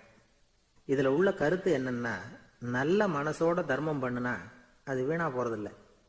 இன்னொரு கருத்து, தர்மம் வந்து தன்னை மட்டும் அல்ல, அடுத்தவங்களையும் தீமையிலிருந்து காப்பாற்றும். இதுதான் நாம புரிஞ்சுக்க வேண்டியது. இந்த காலத்திலையும் இது மாதிரி சில சம்பவங்கள் நடக்கிறது உண்டு. ஒரு பெரியவர் இருட்டில் நடந்து வந்துகிட்டு இருந்தாரு. எதிரில் வந்த ஒருத்தன் வலுக்கட்டாயமாக இவர் கையை பிடிச்சி ஒரு பண முடிப்பை கொடுத்து வச்சுக்க சொல்லிவிட்டு விலகி போயிட்டான். பெரியவருக்கு ஆச்சரியம். இந்த காலத்திலையும் இப்படி வலது கை கொடுக்கறது இடது கைக்கு தெரியக்கூடாதுன்னு நினைக்கிற கொடையாளிகள் உண்டு போல இருக்கு அப்படின்னு யோசனை பண்ணிக்கிட்டே நடந்தார். கொஞ்சம் தூரம் போயிருப்பாரு. அதுக்குள்ள அதே ஆள் திரும்பி வந்தான். கொடுத்த பண முடிப்பை திருப்பி கொடுங்க அப்படின்னு கேட்டு வாங்கிட்டான். இவருக்கு ஒன்றும் புரியல. ஏன் இப்படி பண்ணுறேன்னார். அது ஒன்றும் இல்லைங்க, கொஞ்ச நேரம் இதை உங்ககிட்ட கொடுத்து வச்சிருந்தேன், அவ்வளவுதான் அப்படின்னா. ஏன்னு கேட்டார். என்னை பின்னாடி போலீஸ் தேடிக்கிட்டு வந்துக்கிட்டு இருக்குது, அதுதான் அப்படி பண்ணேன், இப்போ போயிட்டுது, இனிமே ஒன்றும் பயம் இல்லை அப்படின்னு சொல்லிவிட்டு அவன் பாட்டுக்கு நடந்து போகிறான். எனக்கு தெரிஞ்ச ஒருத்தர் இருக்கார். அவர் ஒரு பெரிய காவல்துறை அதிகாரி, ரொம்ப கண்டிப்பானவர். அவரை கண்டாவே எல்லாரும் பயப்படுவாங்க. அப்படிப்பட்டவர் வீட்டுக்கு போனா அப்படியே அடியோட மாறிடுவார். அங்க போய் பாத்தீங்கன்னா குழந்தைகளோட குழந்தையா அவர் விளையாடிட்டு இருப்பார். அலுவலக சமயத்துல பாத்தீங்கன்னா குதிரை முதுகுல அவர் உட்கார்ந்துருப்பார். வீட்டுல பாத்தீங்கன்னா அவர் முதுகுல குழந்தை உட்காந்துருக்கும். அவரு குதிரை மாதிரி போயிட்டு இருப்பார். இது எப்படிங்க முடியுது உங்களால அப்படின்னு கேட்டாங்க. அது ஒண்ணும் இல்ல, இங்க வீட்டுக்கு வந்த உடனே என்னோட மனசை தனியா எடுத்து வச்சிருவேன் அப்படின்னார். அது என்னங்க உங்க சட்டப்பயிலியா இருக்குது மனசு, அது தனியா எடுத்து வைக்கிறதுக்கு அப்படின்னு கேட்டாங்க. அப்படி இல்லைங்க, இது ஒரு பயிற்சி, மனப்பயிற்சி, அவ்வளவுதான் அப்படின்னார். இப்படி சமயம் பார்த்து மனசை தனியா வச்சுவிட தெரிஞ்சவங்க வாழ்க்கையில எப்பவும் உற்சாகமா இருப்பாங்க அப்படிங்கிறது பெரியவங்க கருத்து. ஒரு டாக்டர் ஆஸ்பத்திரியில இருக்கிற வரைக்கும் டாக்டரா இருக்கலாம். அவர் மனைவிகிட்டையும் அவர் டாக்டரா இருக்க வேண்டிய அவசியம் இல்லை. ஒரு வக்கீல் வந்து கோர்ட்ல இருக்கிற வரைக்கும் வக்கீலா இருக்கலாம். வீட்டுக்கு வந்ததுக்கு அப்புறமும் வக்கீலா இருக்க வேண்டிய அவசியம் கிடையாது. வீட்டுல வந்து குழந்தைகள்கிட்ட விளையாடும் பொழுதும் அதுகள்கிட்ட ஃபீஸ் கேட்டுட்டு இருக்க கூடாது. நாம எப்படி இருக்கணும்னு பெரியவங்க சொல்றாங்கன்னா, மனசோட சேரக்கூடாதான். அப்படி சேராம வாழ்க்கையை கவனிக்கணுமா. மனசை அப்படியே தனியா எடுத்து பக்கத்துல வச்சுடணும். அப்படின்னா அதை அப்படியே தூக்கி எறிஞ்சுடு அப்படின்னு அர்த்தம் இல்லை. ஏன்னா மனசுங்கிறது நமக்கு உபயோகப்படக்கூடிய ஒண்ணுதான். எப்ப அது தேவையோ அப்பப்போ எடுத்து உபயோகப்படுத்திக்கணும். தேவைப்படுறப்போ எடுத்து கண்ணாடியை மாட்டிக்கிறோம்ல, படிக்கும் பொழுது கண்ணாடி தேவைப்படுதோ எடுத்து மாட்டிக்கிறோம் இல்லையா, அது மாதிரி கணக்கு போடுறதுக்கு மனசு தேவை. கடைக்கு போய் ஒரு பொருள் வாங்குறோம், காசு கொடுக்குறோம், மீதி சில்லறை சரியா இருக்கா அப்படின்னு எண்ணி பார்த்து வாங்க வேண்டியிருக்கு. அந்த சமயத்துல மனசை எடுத்து தனியா வச்சுட்டேன் அப்படின்னு சொல்லிட்டு இருக்க கூடாது. பரீட்சைக்கு படிக்க வேண்டியிருக்குது, படிச்சதையெல்லாம் அப்படியே நினைவுல வச்சுக்க வேண்டியிருக்கு, அந்த சமயத்துல மனசை தூக்கி எறிஞ்சுட்டேன் சார் அப்படின்னு சொல்லிட்டு இருக்க கூடாது. அப்படி சொன்னா பரீட்சை நம்மளை தூக்கி எறிஞ்சிடும். அதனால தேவைப்படுறப்போ மனசை உபயோகப்படுத்தணும், தேவையில்லாதப்போ அது தனியா ஓய்வு எடுத்துக்க விட்டுடணும். இப்படி நாம பழக்கப்படுத்திக்கிட்டா வாழ்க்கைங்கிறது நமக்கு புதுசா தெரியுமா. மனசுக்கும் ஒரு சக்தி கிடைக்கும். எந்திரங்களுக்கு ஓய்வு கொடுக்குற மாதிரி மனசுக்கும் ஓய்வு கொடுக்கணும், இல்லைன்னா அது களைச்சு போயிடும். குழந்தைகள் மனசை சுமந்துகிட்டு இருக்கிறது இல்ல. இது முதியவர்கள் குழந்தைகள் கிட்டே இருந்து கத்துக்க வேண்டிய ஒரு பாடம். ஆனாலும் இந்த கால குழந்தைகள் கிட்ட ரொம்ப எச்சரிக்கையா இருக்க வேண்டியிருக்கு. ஒரு தாத்தாவும் பேரனும் விளையாடிக்கிட்டு இருக்கிறாங்க. தாத்தா, எனக்கு சைக்கிள் ஓட்ட கத்து கொடு அப்படிங்கிறான் பேரன். சைக்கிள் உயரம் கூட இல்ல, அதுக்குள்ள சைக்கிள் ஓட்டணுமா அப்படின்னாரு தாத்தா. ஏன் தாத்தா, ரயில் ஓட்டுறாரு, அவர் என்ன ரயில் நீளமா இருக்கார் அப்படின்னு கேட்டானா அந்த பையன். ஒரு ஊர்ல ஒரு பெரிய செல்வந்தர் இருந்தார். பணத்துக்கு பஞ்சம் இல்லை. அதனால இந்த உலகத்துல முடியாத காரியம் எதுவும் இல்லைன்னு நினைச்சார். பணம் இருந்தாலே அந்த நினைப்பு தானா வந்துடும். அதனால இவரும் அப்படி நினைச்சதுல ஒன்றும் தப்பு இல்லை. அந்த ஊருக்கு குருநானக் ஒரு தடவை வந்தார். அவருக்கு இந்த செல்வந்தர் ரொம்ப பிரமாதமா ஒரு வரவேற்பு கொடுத்தார். ஊர் எல்லையிலேயே எங்க வீட்டுக்கு விருந்து சாப்பிட்டுட்டு போகணும்னு கேட்டுக்கிட்டார். அவரும் சரின்னு ஒத்துக்கிட்டார். உடனே தன்னுடைய பங்களாவில் ஒரு பெரிய விருந்துக்கு ஏற்பாடு பண்ணார். குருநானக் அழைச்சிட்டு வீட்டுக்கு போனார், உட்கார வச்சார். ஐயா, நான் இந்த ஊர்லயே ரொம்ப பெரிய வசதி உள்ளவன், என்னால எல்லாம் முடியும். உங்களுக்காக நான் என்ன செய்யணும்னு சொல்லுங்க, எதுவா இருந்தாலும் பரவாயில்ல, எவ்வளவு செலவானாலும் பரவாயில்ல, என்னால செய்ய முடியும். என்ன செய்யணும்னு சொல்லுங்க, அது போதும், நான் செய்யறேன் அப்படின்னு நான் ரொம்ப பணிவா. இதை கேட்டதும் குருநானக் சிந்திச்சார் கொஞ்ச நேரம். அதுக்கப்புறம் தன்னோட சட்ட பைக்குள்ள கையை விட்டு ஒரு பழைய ஊசி ஒன்று எடுத்தார். அந்த செல்வந்தர்கிட்ட கொடுத்தார். இதை பாருங்க, இவ்வளவு தூரம் நீங்க கேட்கறதுனால சொல்றேன், எனக்கு நீங்க செய்ய வேண்டிய உதவி இதுதான். ஊசிய கையில வாங்கிக்கிட்டு இதை என்ன செய்யணும் சொல்லுங்க அப்படின்னாரு அவரு. நீங்க செய்ய வேண்டியது என்னன்னா, இந்த ஊசிய பத்திரமா வச்சிருக்கணும். நாம 2 பேரும் இறந்து போனதுக்கு பின்னாடி இன்னொரு உலகத்துல நாம சந்திக்கக்கூடிய வாய்ப்பு இருக்குது. அப்ப இந்த ஊசியை என்கிட்ட கொண்டாந்து கொடுக்கணும். இதுதான் நீங்க எனக்காக செய்ய வேண்டிய உதவி அப்படின்னார் குருநானக் லேசா சிரிச்சுக்கிட்டே. இதை கேட்ட உடனே இந்த பெரியவர் முழிக்க ஆரம்பிச்சிட்டார். அது எப்படிங்க, நான் சாகிறப்ப எப்படி இந்த ஊசியை எடுத்துக்கிட்டு இன்னொரு உலகத்துக்கு வர முடியும்னார். ஊசி மாதிரி ஒரு சின்ன பொருளை கூட இந்த உலகத்தை விட்டு நாம போறப்ப எடுத்துட்டு போக முடியாதுங்கிறப்போ உங்களோட செல்வத்தையெல்லாம் எப்படி அங்க எடுத்துட்டு வர போறீங்க அப்படின்னு கேட்டார் குருநானக். அதுக்கப்புறம் தான் அந்த பெரியவர் யோசிக்க ஆரம்பிச்சாராம். குருநானக் சொல்றார், இத பாருங்க, நாம செய்யற நல்லது கெட்டது தான் கடைசி வரைக்கும் நம்ம கூட இருக்கும். அடுத்தவங்க நல்லா இருக்கணுங்கிறதுக்காக பொருளை செலவு செய்யணும். அப்படி செய்யலைன்னா எந்த பிரயோஜனமும் இல்லை அப்படின்னார். அதுக்கப்புறம் தான் அந்த செல்வந்தரின் அறிவு கண் திறந்துதான். உடனே குருநானக்க வணங்கினார். ஐயா, என்கிட்ட இருந்த ஆணவம் போயிட்டுது, இனிமே என்கிட்ட இருக்கிற செல்வத்தை நல்ல வழியில செலவழிப்பேன் அப்படின்னாராம்.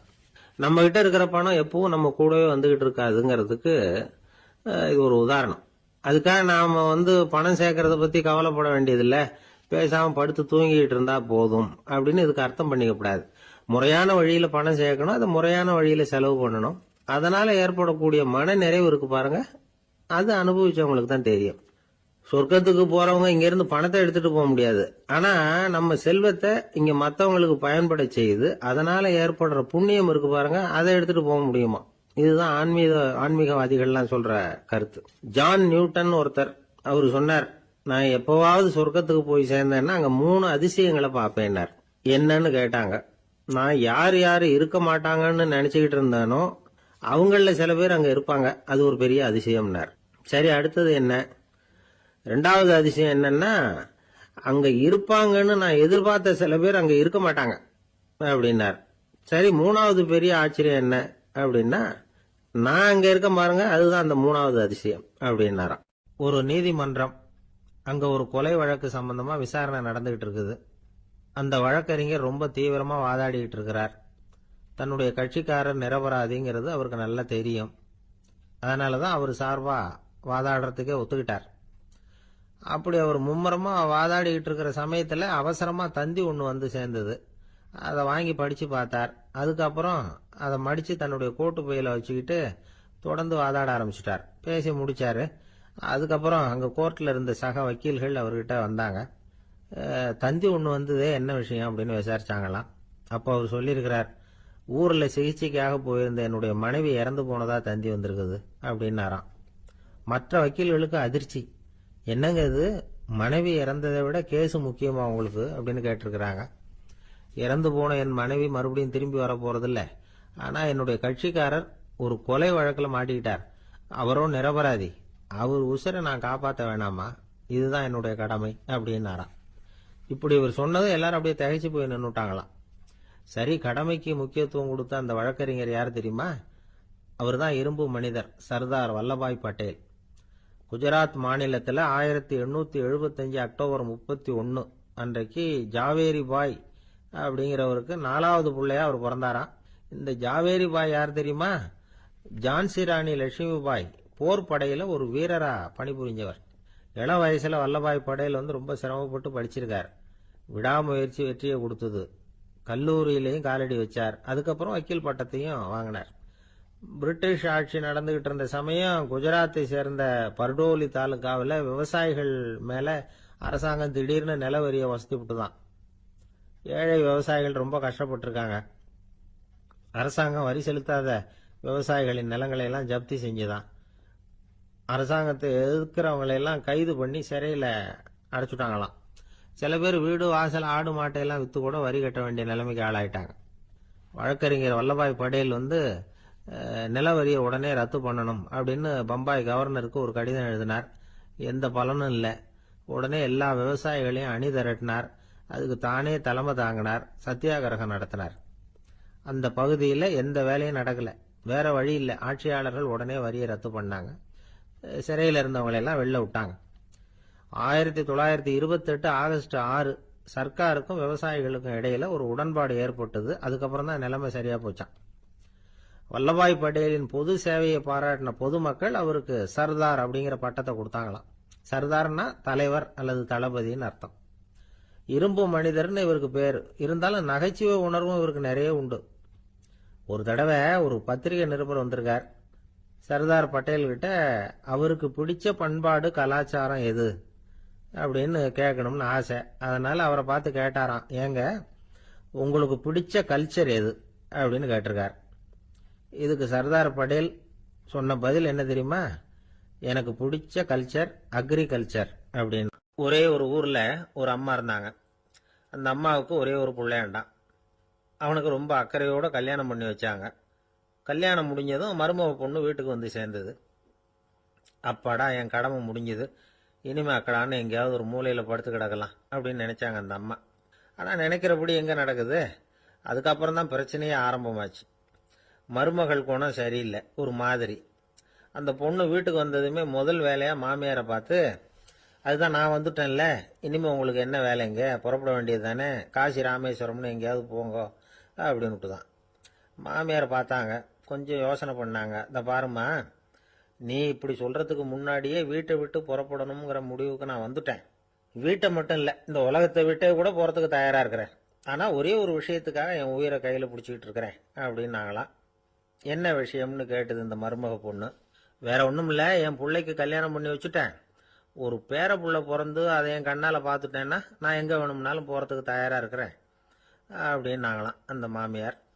மாமியார் இப்படி சொல்றதுலயும் நியாயம் இருக்கிறதாக பட்டுது அந்த பொண்ணுக்கு. சரி, அப்படியே இருந்து பார்த்துட்டு போகலாம் அப்படின்னு அனுமதி கொடுத்தது. கொஞ்ச காலத்துல ஒரு பேரன் பிறந்தான். அந்த அம்மாவும் பேரனை கண்ணால பார்த்துட்டாங்க. சரி, பேரனை பார்த்தாச்சுல்ல, இனிமே புறப்பட வேண்டியது தானே அப்படின்னது மருமக பொண்ணு. மாமியார் பார்த்தாங்க, நீ சொல்றது சரிதாம்மா, அதுல ஒன்றும் தப்பு இல்லை. என்னோட பேரன் உங்களை அம்மா அப்பான்னு கூப்பிடுறத என் காது குளிர கேட்டுட்டு போயிடுறேனே அப்படின்னாங்களாம். சரி, அந்த ஆசையை நிறைவேறட்டும் அப்படின்னு காத்துக்கிட்டு இருந்தாங்க. பேரன் வளர்ந்தான், நடந்தான், பள்ளிக்கூடம் போனா, பெரியவனானா. மருமக பொண்ணு மறுபடியும் மாமியாரை விரட்ட ஆரம்பிச்சுட்டுது, இன்னும் புறப்புள்ளையான்னு. இதை பாருமா, இது வரைக்கும் இருந்துட்டேன். பேரனோட கல்யாணத்தையும் கண்ணால பார்த்தாதான் இந்த கட்டை வேகும் போல இருக்குது அப்படின்னு சொல்லி ஒரு மாதிரியா பேச ஆரம்பிச்சாங்க. இதுவும் நியாயமான ஆசையாக தான் படுது அப்படின்னு அது யோசிச்சிருக்கு அந்த பொண்ணு. சரின்னு அதுக்கும் ஒத்துக்கிட்டது. உடனே பேரனுடைய கல்யாணமும் முடிஞ்சது ஒரு வழியா. இனிமே ஒரு நொடி கூட இங்க இருக்கக்கூடாது, புறப்படுங்க அப்படின்னு மாமியாரை விரட்டிச்சான் அந்த பொண்ணு. இப்ப அந்த மாமியார் தன்னோட மருமகளை பார்த்து சொல்றாங்க, இதோ கிளம்பிட்டேம்மா, என் மூட்டை முடிச்செல்லாம் கட்டிக்கிட்டேன், புறப்பட்டுட்டேன். அப்படியே நீயும் உன் துணிமணிகளை மூட்டை கட்டிக்கிட்டு கிளம்பிடும், என்னோட சேர்ந்து 2 பேருமா சேர்ந்து போயிடலாம் அப்படின்னாங்களாம். அந்த பொண்ணு முழிக்குது. முழிக்காதே, உனக்கும் ஒரு மருமக வந்துட்டா, இனிமே நீயும் ஒரு மாமியார் தானே, உனக்கும் இனிமே இங்க வேலை இல்லை, புறப்படு அப்படின்னாங்களாம். அப்பதான் அந்த பொண்ணு சிந்திக்க ஆரம்பிச்சுதான், தன்னோட தவறு புரிஞ்சுதான். இந்த தகவலை கேட்டுக்கிட்டு இருக்கிற மருமகள்லாம் இதை பற்றி கொஞ்சம் யோசிச்சு பார்க்கணுங்கிறதுக்காகத்தான் இதை சொல்கிறோம் மாமியார்கள் சார்பாக. கொஞ்ச நாளைக்கு முன்னாடி ஒரு பொண்ணை பார்த்து பேசுகிற சந்தர்ப்பம் கிடைச்சிது ஒரு கல்யாண வீட்டில். அந்த பொண்ணு சொல்லிச்சு, சார் எனக்கு கல்யாணம் ஆகி 15 வருஷம் ஆகுது, நான் மாமியார்கிட்ட சண்டை போட்டதே இல்லை அப்படின்னு ரொம்ப அடக்கமாக சொல்லிச்சு. அது எப்படிம்மா சாத்தியமாச்சுன்னு கேட்டோம். எனக்கு கல்யாணம் ஆகி 15 வருஷம்தான் ஆச்சு, ஆனால் என் மாமியார் செத்து போய் 20 வருஷத்துக்கு மேலே ஆயிட்டுது அப்படின்னுது. ஒருத்தர் வேகமாக நடந்து போறார். கடத்தெருவில் ஒரு ஸ்வீட்டு கடையை பார்க்குறார். உடனே சடன் பிரேக் போட்டது மாதிரி நிற்கிறார். ஒரு ஸ்வீட் வாங்கி சாப்பிடலாமேன்னு மனசு சொல்லுது. டாக்டர் வேணாம்னு சொல்லியிருக்கிறார், உடம்புக்கு ஒத்துக்காது, அதனால அது வேணாம்னு சொல்லுது அறிவு. இவர் மனசு சொல்றத கேட்கல, அறிவு சொல்றபடி கேட்கிறார். அதனால மறுபடியும் வேகமா அங்கிருந்து நடந்து போயிடுறார். அவர் நல்ல மனுஷன். மனுஷனுக்கு அறிவும் இருக்குது, உணர்ச்சியும் இருக்குது. எதுக்கு எடுத்தாலும் உணர்ச்சி வசப்பட்டுக்கிட்டு இருக்கக்கூடாது, அறிவு வசத்துல நாம இருக்கணும். அப்பதான் நாம நல்லபடியா வாழ முடியும். இல்லைன்னா அவஸ்தை தான். மகாபாரதத்துல சந்தனுன்னு சொல்லி ஒரு அரசன் வர்றான். அவன் ஒரு சமயம் அறிவு வசப்படாம உணர்ச்சி வசப்படுறான். அதாவது ஒரு நாள் கங்கை கரையில ஒரு அழகான பொண்ணை பார்க்கறான். இவனுடைய மனசு அவகிட்ட போயிடுது. அவளை கல்யாணம் பண்ணிக்கிறதுக்கு ஆசைப்படுறான். அந்த பொண்ணு சரின்னு சம்மதிக்கிறா. ஆனா ஒரு நிபந்தனை போடுறா. அந்த நிபந்தனைக்கு சம்மதம்னு சொன்னாதான் உன்னை கல்யாணம் பண்ணிக்குவேன்னு சொல்றா. சரி, அவ போட்ட நிபந்தனை என்ன தெரியுமா? இது மாதிரி, நான் உங்க மனசு புண்படுற மாதிரி எந்த காரியம் பண்ணாலும் நீங்க என்ன ஏன்னு கேட்கக்கூடாது, நான் செய்யற காரியத்தை தடுக்கவும் கூடாது. அப்படி நீங்க செஞ்சா அடுத்த கணமே நான் உங்களை பிரிஞ்சு போயிடுவேன். இதுதான் அந்த பொண்ணு போட்ட நிபந்தனை. சந்தன அரசன் இந்த நிபந்தனையை ஒத்துக்கலாமா? இதை அறிவுபூர்வமா யோசிச்சிருந்தா இதுக்கு கட்டுப்பட்டுக்க மாட்டான். இந்த நிபந்தனைக்கு நான் சம்மதிக்க மாட்டேன்னு தான் சொல்லியிருக்கணும். ஆனா அவன் அந்த நேரத்துல உணர்ச்சி வசத்துல இருந்தான். அதனால நீ என்ன சொன்னாலும் சரின்னு ஒத்துக்கிட்டான். அவளை கல்யாணம் பண்ணிக்கிட்டான். இதனால என்ன ஆச்சு? 7 பச்சை இளம் குழந்தைகளை பிறந்த உடனே அவ கங்கையில தூக்கி எறிஞ்சு கொல்லக்கூடிய கோர காட்சிய இவன் ஒண்ணு பின்னாடி ஒன்னா பார்க்க வேண்டியதா போச்சு. கடைசியில 8வது குழந்தை பிறந்ததுதான் அவனுடைய அறிவு மேலோங்குது. அந்த கொடிய செயலை தடுத்து நிறுத்துறான். அந்த 8வது குழந்தை தான் பின்னாடி பீஷ்மர் ஆகிறார். ஒரு பக்தி பிரசங்கத்துல ஒரு பேச்சாளர் இந்த விஷயத்தை சொல்லிவிட்டு இன்னொரு விஷயமும் சொன்னார். அது என்னன்னா, சந்தனு மன்னன் அறிவுக்கும் உணர்ச்சிக்கும் நடுவில் அகப்பட்டு தவிச்சதுனால அவன் வம்சத்துல வந்த கௌரவர்கள் உணர்ச்சி வசப்பட்டாங்க, பாண்டவர்கள் அறிவு வசப்பட்டாங்க அப்படின்னு சொன்னார். மனுஷனுக்கு உணர்ச்சியை விட அறிவு மேலோங்கி இருக்கணுங்கிறது சரிதான். ஆனால் அந்த அறிவை எப்படி உபயோகப்படுத்துறோம்ங்கிறது முக்கியம். ஒருத்தர் சொன்னார், சார் இன்னைக்கு கோயம்புத்தூர்ல ஒரு கல்யாணம், அதுக்கு நான் போக முடியலையேன்னு நினைக்கும் பொழுது மனசுக்கு ரொம்ப வருத்தமா இருக்குது சார் அப்படின்னார். ரொம்ப உணர்ச்சி வசப்பட்டார். அதுக்காக கவலைப்படாதீங்க சார், ஒரு வாழ்த்து தந்தி கொடுத்துருங்களேன் அப்படின்னார் இன்னொருத்தர். அது எப்படி சார் முடியும்னார் அவரு. நான் தானே சார் கல்யாண மாப்பிள்ளை அப்படிங்கிறார் அந்த ஆள். கொஞ்சம் தூரத்துல நாம நிக்கிறோம். எட்டத்துல இருந்துகிட்டு அவரை கவனிக்கிறோம். அவர் போன்ல பேசுறத, அவர் பேசுகிற வார்த்தைகள் என்ன அப்படிங்கறது நம்ம காதுல விழல. ஆனாலும் அவர் பேசிக்கிட்டு இருக்கிறது நல்ல செய்தியா கெட்ட செய்தியா அப்படிங்கறத நம்மால யூகிக்க முடியும். மகிழ்ச்சியான செய்தியை பேசும்போது முகம் மலருது, புன்னகை பூக்குது. இதுல ஒண்ணு நீங்க கவனிக்கணும். தொலைபேசியில நாம பேசுறப்போ நம்மோட பேசுறவர் எதிரில் இல்ல. அவர் தொலைபேசி வழியா நம்ம குரலை மட்டும்தான் கேட்க போறார். நம்ம முகத்தை அவர் பார்க்க போறது இல்ல.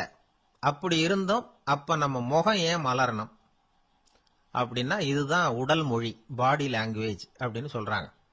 நம்ம அறியாமலேயே நம்ம உடம்பு செய்திகளை தெரிவிக்குது பாருங்க, அதுதான் உடல் மொழி.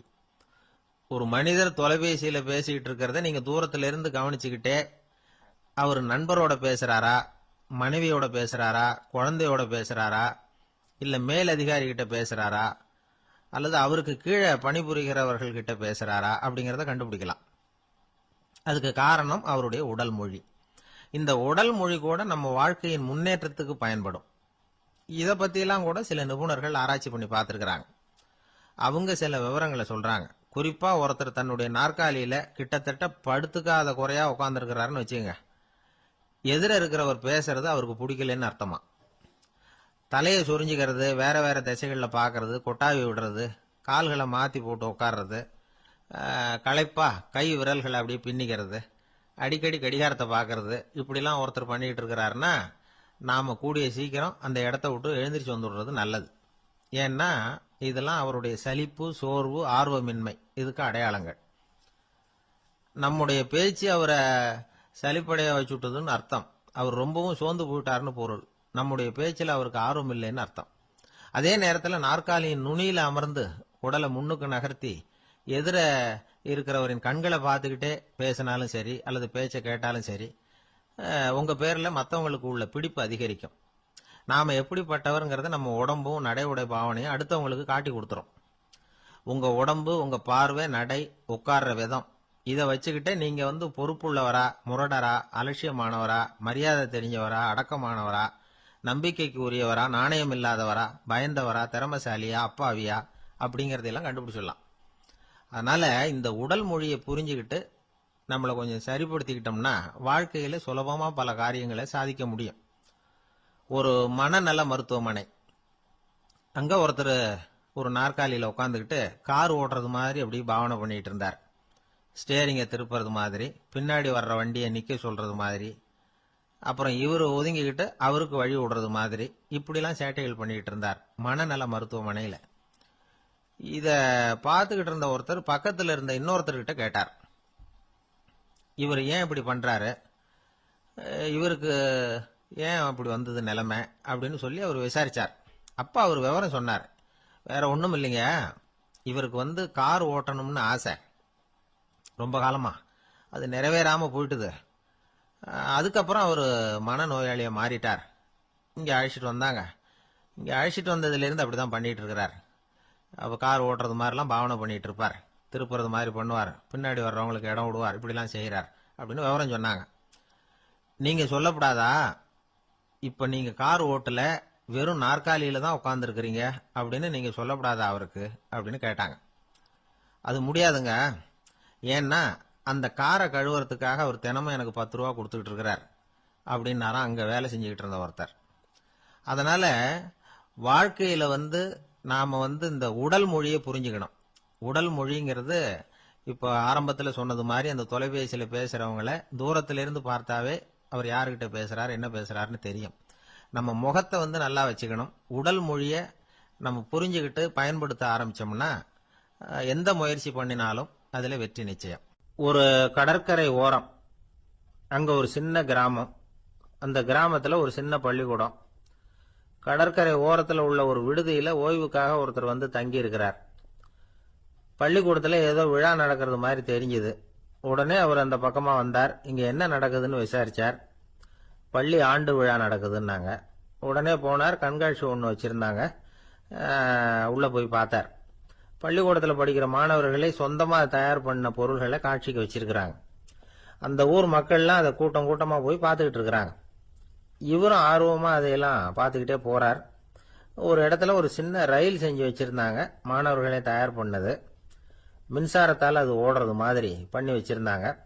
அதுல ஒரு சின்ன பொத்தான் இருக்கும், அதை அமுக்குனா ரயில் ஓடும், சுத்தி சுத்தி வரும்.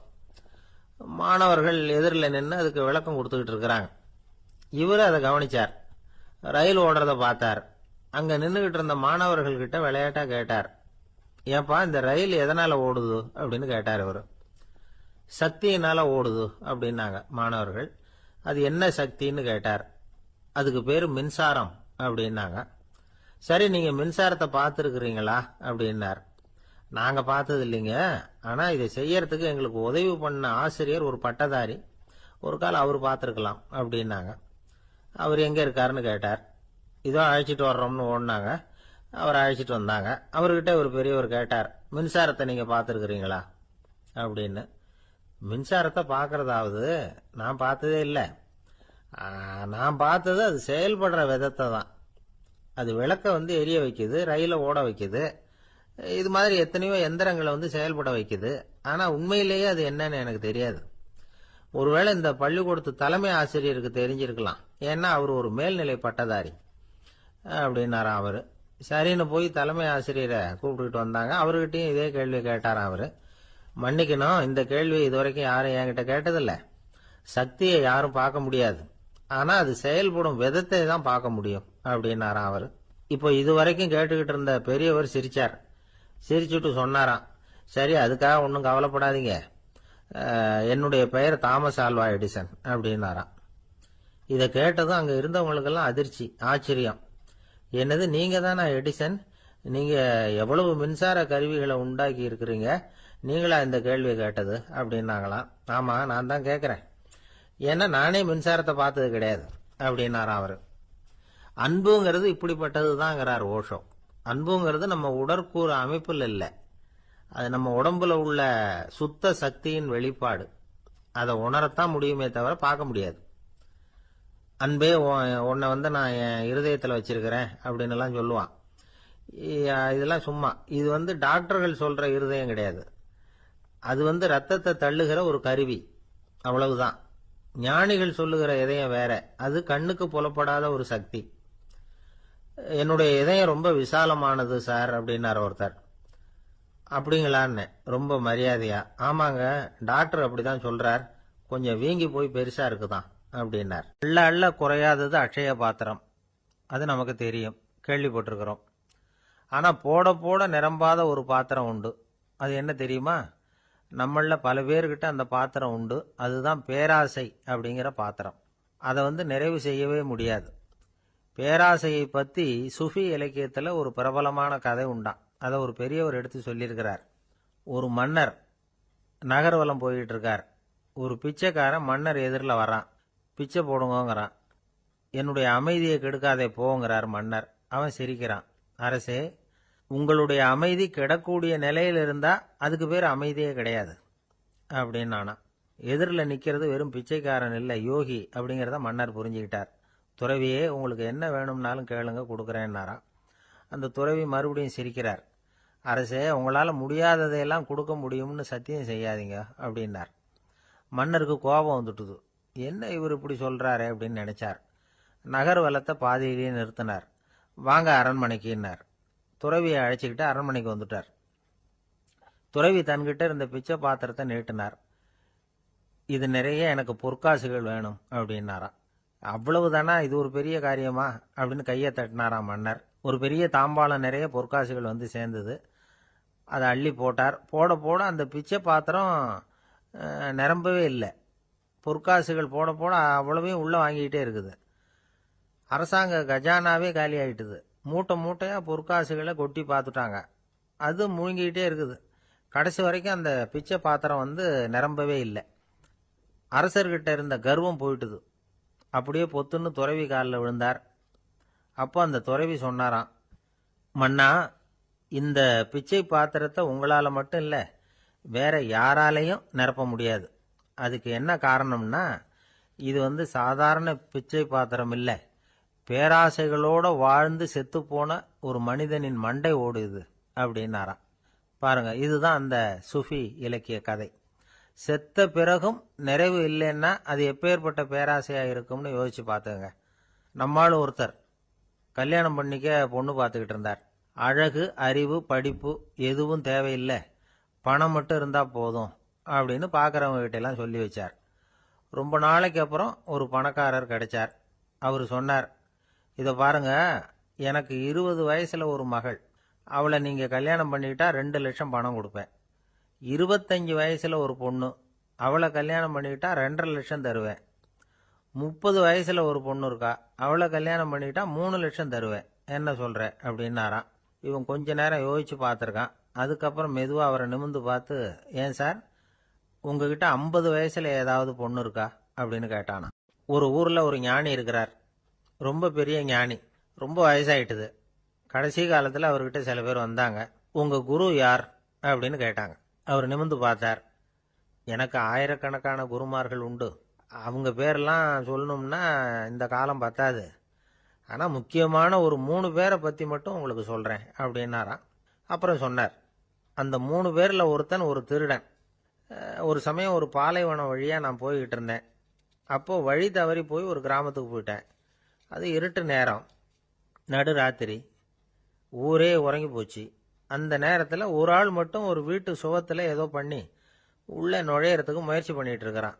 அவங்கிட்ட போய் நான் இன்னைக்கு இங்கே எங்கே தங்க முடியும் அப்படின்னு கேட்டேன்.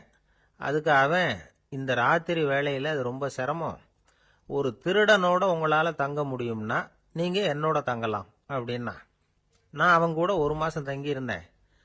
ஒவ்வொரு நாள் ராத்திரியும், இப்போ நான் என்னுடைய வேலைக்கு போகிறேன், நீங்கள் ஓய்வு எடுத்துக்கோங்க அப்படின்னு சொல்லிவிட்டு போவான். அவன் திரும்பி வந்த உடனே உனக்கு ஏதாவது கிடைச்சதான்னு நான் கேட்பேன். அதுக்கு அவன் இன்னைக்கு ராத்திரி ஒன்றும் இல்லை, நாளைக்கு மறுபடியும் முயற்சி பண்ணுவேன் அப்படிம்பா. எப்பவும் அவன் நம்பிக்கை இழந்ததே கிடையாது, எப்பவும் சந்தோஷமாகவே இருப்பான். நானும் ரொம்ப காலமாக தியானம் பண்ணிக்கிட்டே இருந்தேன், ஒன்றுமே நடக்கலை. ஆனால் நான் என்ன பண்ணேன் தெரியுமா, மனசு வருத்தப்படும், நம்பிக்கை இழந்துருவேன். அப்போல்லாம் அந்த திருடனுடைய விடாமுயற்சி தான் ஞாபகத்துக்கு வரும். அதனால் அந்த திருடன் எனக்கு ஒரு குரு. என்னுடைய 2வது குரு யாருன்னா அது ஒரு நாய். இது எப்படின்னா, ஒரு சமயம் எனக்கு ரொம்ப தாகமாக இருந்தது, ஒரு நதியை நோக்கி போய்கிட்டு இருந்தேன். அப்போ ஒரு நாயும் வந்தது, அதுக்கும் தாகம். ஓடி வந்து ஆற்றை பார்த்தது, அதோட நிழல் வந்து ஆற்றுல தெரிஞ்சது. அதை பார்த்ததும் பயந்துட்டுது அது.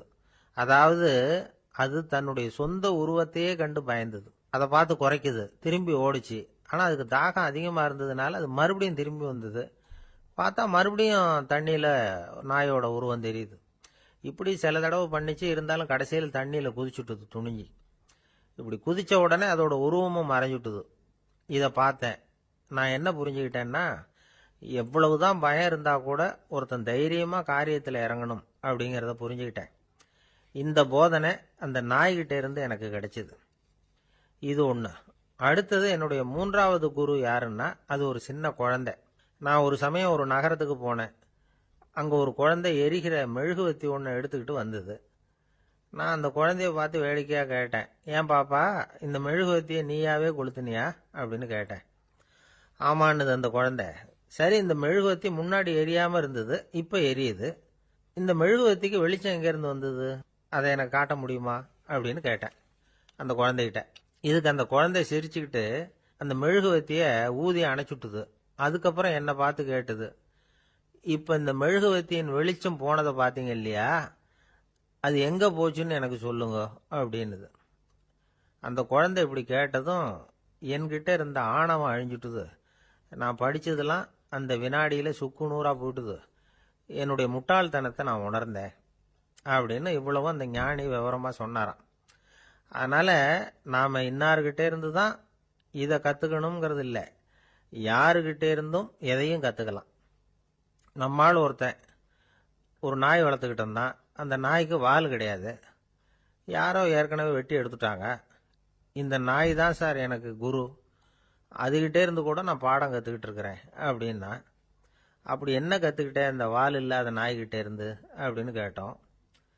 நாம் யாருக்கிட்டையும் வாலாட்டக்கூடாது அப்படிங்கிற பாடத்தை அதுகிட்டே இருந்து தான் நான் கற்றுக்கிட்டேன் அப்படின்னா. ஒரு தீக்குச்சி தீப்பெட்டியை பார்த்து கேட்டுதான், நாம் 2 பேரும் தானே உரசிக்கிறோம், ஆனால் நான் மட்டும் தீப்பிடிச்சி எரிஞ்சு போகிறேன், நீ அப்படியே இருக்கிறியே அப்படின்னு தான். அதுக்கு தீப்பெட்டி சொல்லியிருக்குது, உனக்கு தலையில் கணம் இருக்குது அதனால் அழிஞ்சு போகிற அப்படின்னு தான். எப்படி இருக்கு பாருங்கள் இந்த பதில். தலையில் கணம் உள்ளவங்க யாருமே சரியாக இருக்க முடியாது, எவ்வளவு பெரியவங்களாக இருந்தாலும் சரி. ரொம்ப கஷ்டம்தான் அது. கர்வம்ங்கிறது கூடவே கூடாது. இதை விளக்கறதுக்கு மகான் ஒருத்தர் ஒரு சம்பவத்தை சொல்கிறார். அர்ஜுனன் வந்து தீர்த்த யாத்திரை பண்ணானா. அப்போது தென்னிந்தியாவுக்கு வந்திருக்கிறான். ராமேஸ்வரத்துக்கு போனப்போ அங்கே இலங்கைக்கு கல்லுலாம் அடுக்கி போடப்பட்டிருந்த பாலத்தை பார்த்தானா. ஒரு சின்ன குரங்கு அதுக்கு பக்கத்தில் விளையாடிக்கிட்டு இருந்திருக்கு. அதை பார்த்துட்டு அர்ஜுனன் சிரிச்சிருக்கான்.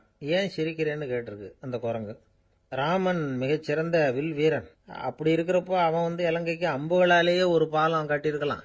அதை விட்டுட்டு போயும் உன்ன மாதிரி குரங்குகளை துணையாக வச்சுக்கிட்டு இப்படி ஒரு கருங்கல் பாலத்தை கட்டியிருக்கிறானே அப்படின்னானா. அம்புகளால் பாலம் கட்ட முடியுமா அப்படின்னு கேட்டுதான் குரங்கு. ஏன் முடியாது, என்னால் முடியுமேன்னு இருக்கான் அர்ஜுனன்.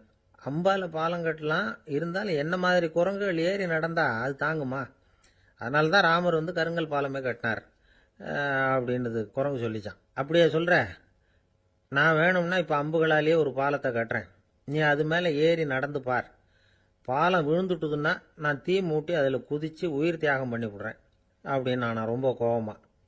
உடனே அந்த சின்ன குரங்கு பெரிய உருவம் எடுத்துட்டு தான் கையில் கதையோடு அர்ஜுனன் முன்னாடி நிற்கிறான் அனுமன். பார்த்தா, என்னுடைய தலைவர் ராமரையா இழிவாக பேசுகிற, நீ இப்போ பாலம் கட்டு, நான் என்னுடைய பலத்தை காட்டுறேன் அப்படின்னு அனுமன். அர்ஜுனன் வந்து தன்னுடைய காண்டிபத்தை எடுக்கிறான், சரமாரியாக அம்புகளை விடுறான். அதெல்லாம் ஒன்றோட ஒன்று கோத்துக்கிட்டு அப்படியே பாலம் மாதிரி நிற்கிது. அர்ஜுனன் தலை நிமிர்ந்து நின்னான். அனுமன் வந்து உயர கிளம்பி அங்கேருந்து பாலத்தில் வந்து பொத்துன்னு இறங்கினான். பாலம் அப்படியே நொறுங்கி போச்சு தூள் தூளாக. என்ன அர்ஜுனா, இப்போ என்ன செய்ய போற அப்படின்னா ஏளனமா. அர்ஜுனன் தலையை தொங்க போட்டுக்கிட்டான். சொன்னபடி தீ மூட்டி அதில் குதிக்கிறதுக்காக 3 தடவை சுற்றி வந்தான். அப்போ கிருஷ்ணர் அங்கே வந்தார். என்ன அர்ஜுனா, என்ன நடக்குது, என்ன இது அப்படின்னு ஒன்றும் தெரியாத மாதிரி கேட்டார். அர்ஜுனன் வாயை திறக்கிறதுக்கு முன்னாடி அனுமன் வாயை திறந்தான், நடந்ததை சொன்னான்.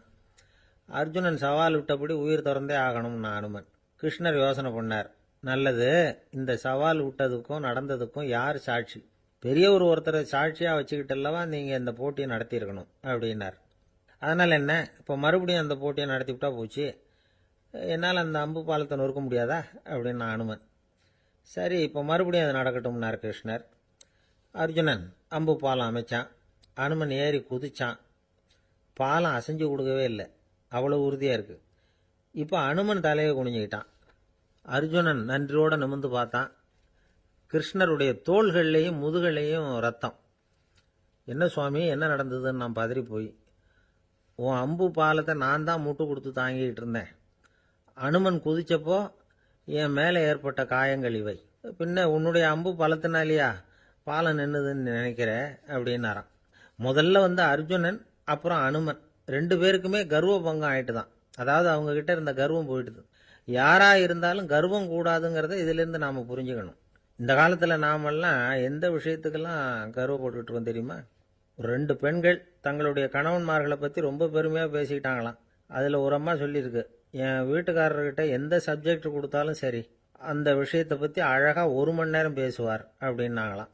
உடனே இன்னொரு அம்மா, அது என்ன பிரமாதம், என் வீட்டுக்காரருக்கு சப்ஜெக்டே தேவையில்லை, விஷயமே இல்லாமல் நாள் பூரா பேசிக்கிட்டு இருப்பார் அப்படின்னாங்களாம். பந்திக்கு முந்தர ஆசாமிகள் நம்மள பல பேர் உண்டு. அப்படி முந்தறதுக்கு கூட முயற்சி பண்ணுறவங்க நிறைய பேர் இருக்கிறாங்க. இதில் என்ன ஒரு விஷயம்னா, பந்திக்கு முந்துறது கூட தப்பு இல்லை. ஆனால் அப்படி ஒரு விருந்தில் ஆளாக போய் உட்காந்து சாப்பிட்டா கூட வெளியில் வர்றப்ப என்ன பெரிய விருந்து வச்சுட்டான், சாம்பாரில் உப்பு இல்லை, ரசத்தில் காரம் இல்லை அப்படின்னு குறை சொல்லிகிட்டே வர்றது இருக்கு பாருங்க, அது சரியில்லை, நாகரிகமும் இல்லை. கல்யாண பத்திரிகையில் என்ன போட்டிருக்குது, என் பொண்ணுக்கும் இன்னார் பையனுக்கும் கல்யாணம், எல்லாரும் குடும்பத்தோடு வந்திருந்து மணமக்களை ஆசீர்வதிக்கணும், இப்படி தானே போட்டிருக்கோம். குடும்பத்தோடு விருந்து சாப்பிட்டு சாப்பாடு எப்படி இருக்குன்னு அபிப்பிராயம் சொல்லிவிட்டு போங்க அப்படின்னா போட்டிருக்கு கல்யாண பத்திரிகையில். ஒருத்தர் வீட்டு விசேஷத்துக்கு போயிருக்கோம்னா எவ்வளவோ அசௌகரியங்கள் நமக்கு ஏற்படலாம். ஏராளமான கூட்டம் வந்திருக்கும். எல்லாரையும் அவங்க தனித்தனியாக கவனிச்சிக்கிட்டு இருக்க முடியாது. நாம தான் அனுசரித்து நடந்துக்கணும். நாமளாக போய் வாழ்த்த வேண்டியவங்களை வாழ்த்தி விட்டு சேரணும். அதை விட்டுட்டு பத்திரிக்கை கொடுத்தானேன்னு போனேன், கவனிப்பே சரியில்லை அப்படின்னு புலம்பிக்கிட்டு இருக்கக்கூடாது. ஒரு விருந்துக்கு போனால் அங்கே எப்படி நடந்துக்கணும் அப்படிங்கிறத பற்றி கூட அனுபவசாலிகள் சில விவரங்கள்லாம் சொல்லியிருக்கிறாங்க. இந்த காலத்தில் கல்யாணம், பிறந்த நாள், அது இதுன்னு நிறைய விருந்துகள் நடக்குது. அதெல்லாம் எதுக்காக? மனித உறவுகளை வளர்த்துக்கிறதுக்காக தான், வேற எதுக்கு? ஒரு விருந்துக்கு போனால் அமைதியாக பொறுமையாக போய் உட்காரணும். அடித்து பிடிச்சிக்கிட்டு இடத்த பிடிக்க போகிறேன் அப்படின்னு நிற்கக்கூடாது. முதல் பந்தி நடந்துக்கிட்டு இருந்தால் அது முடிஞ்சு இலை எடுத்து சுத்தம் பண்ணதுக்கு அப்புறம் போய் உட்கார்றது தான் நாகரீகம். இலை எடுக்கிறதுக்கு முன்னாடியே அங்கே போய் உட்காந்தா நல்லா இருக்காது. நீங்கள் சாப்பிட்டுட்டு உட்காந்துருக்கீங்களா, சாப்பிட்றதுக்கு உட்காந்துருக்கீங்களா, பார்க்குறவங்களுக்கு சந்தேகம் வந்துடும். அதே மாதிரி இலையில எல்லா ஐட்டமும் பரிமாறினதுக்கு அப்புறம் சாப்பிட ஆரம்பிக்கணும். ஒவ்வொரு ஐட்டமாக வைக்க வைக்க நாம் பாட்டுக்கு எடுத்து உள்ளே தள்ளிகிட்டே இருந்தோம்னா எதை வச்சோம் எதை வைக்கலன்னு பரிமாறினவரே குழம்பி போயிடுவார். ஏன்னா எப்போ பார்த்தாலும் இலை காலியாகவே இருக்கும். சாப்பிட்றப்போ உங்கள் சாப்பாட்டையே நீங்கள் கவனிக்கணும். அடுத்தவங்க இலையில என்ன இருக்குது, பக்கத்தில் இருக்கிறவர் எதை அதிகமாக சாப்பிட்றார், இதெல்லாம் நமக்கு என்னத்துக்கு? எல்லாரும் சாப்பிட்டு முடிக்கிற வரைக்கும் பொறுமையாக இருக்கிறது தான் நல்லது. நீங்கள் மட்டும் திடீர்னு பாதியில் எழுந்திரிச்சு பக்கத்தில் இருக்கிறவங்களுக்கு சங்கடமாக இருக்குமேங்கிறதெல்லாம் யோசிக்காமல் நீங்கள் பாட்டு எழுந்திரிச்சு போகக்கூடாது. பக்கத்தில் உள்ளவங்க உங்களை எழுந்திரிக்க சொன்னால் எழுந்திரிச்சு போகலாம். விருந்துகளில் சாப்பாட்டை வீணாக்கிறதே ஒரு நாகரிகமாக போட்டுது. இந்த காலத்தில் சாப்பாட்டுக்கே கஷ்டப்பட்டுக்கிட்டு பல பேர் இந்த உலகத்தில் இருக்கிறப்போ சாப்பாட்டை வீணாக்கிறது எவ்வளோ பெரிய மோசங்கிறத நினச்சி பார்க்கணும். வேணுங்கிற அளவுக்கு கேட்டு வாங்கி சாப்பிட்றது தான் முறை. விருந்தில் இந்த பஃபே அப்படின்னு சொல்லி ஒரு முறை சொல்கிறாங்கல்ல, அதாவது உணவு வகைகளையெல்லாம் பொதுவாக ஒரு இடத்துல வச்சுடுறது, நமக்கு தேவையானதை நாமே எடுத்து ஒரு தட்டில் போட்டுக்கிட்டு சாப்பிட வேண்டியது. இதில் கூட சில பேர் தேவைக்கு அதிகமாக எடுத்து போட்டுக்கிட்டு வீணாக்குறாங்க. சில சமயம் கடைசியாக சாப்பிட போகிறவங்களுக்கு எல்லா ஐட்டமும் கிடைக்காம போகலாம். அதை போய் பெருசு பண்ணிகிட்டு இருக்கக்கூடாது. என்ன சார் இந்த அளவுக்கு கூடவா நாகரிகம் தெரியாமல் இருக்கிறோம், இதை போய் பெருசாக சொல்ல வந்துட்டீங்களே அப்படின்னு நினைக்கலாம். ஒருத்தர் 2 பேருக்கு இந்த விவரம் தேவைப்படலாம். அவங்க காதலையும் இது விழட்டுமேங்கிறதுக்காக தான் இது. ஒரு பெரிய கல்யாண விருந்து நடந்துக்கிட்டு இருந்தது.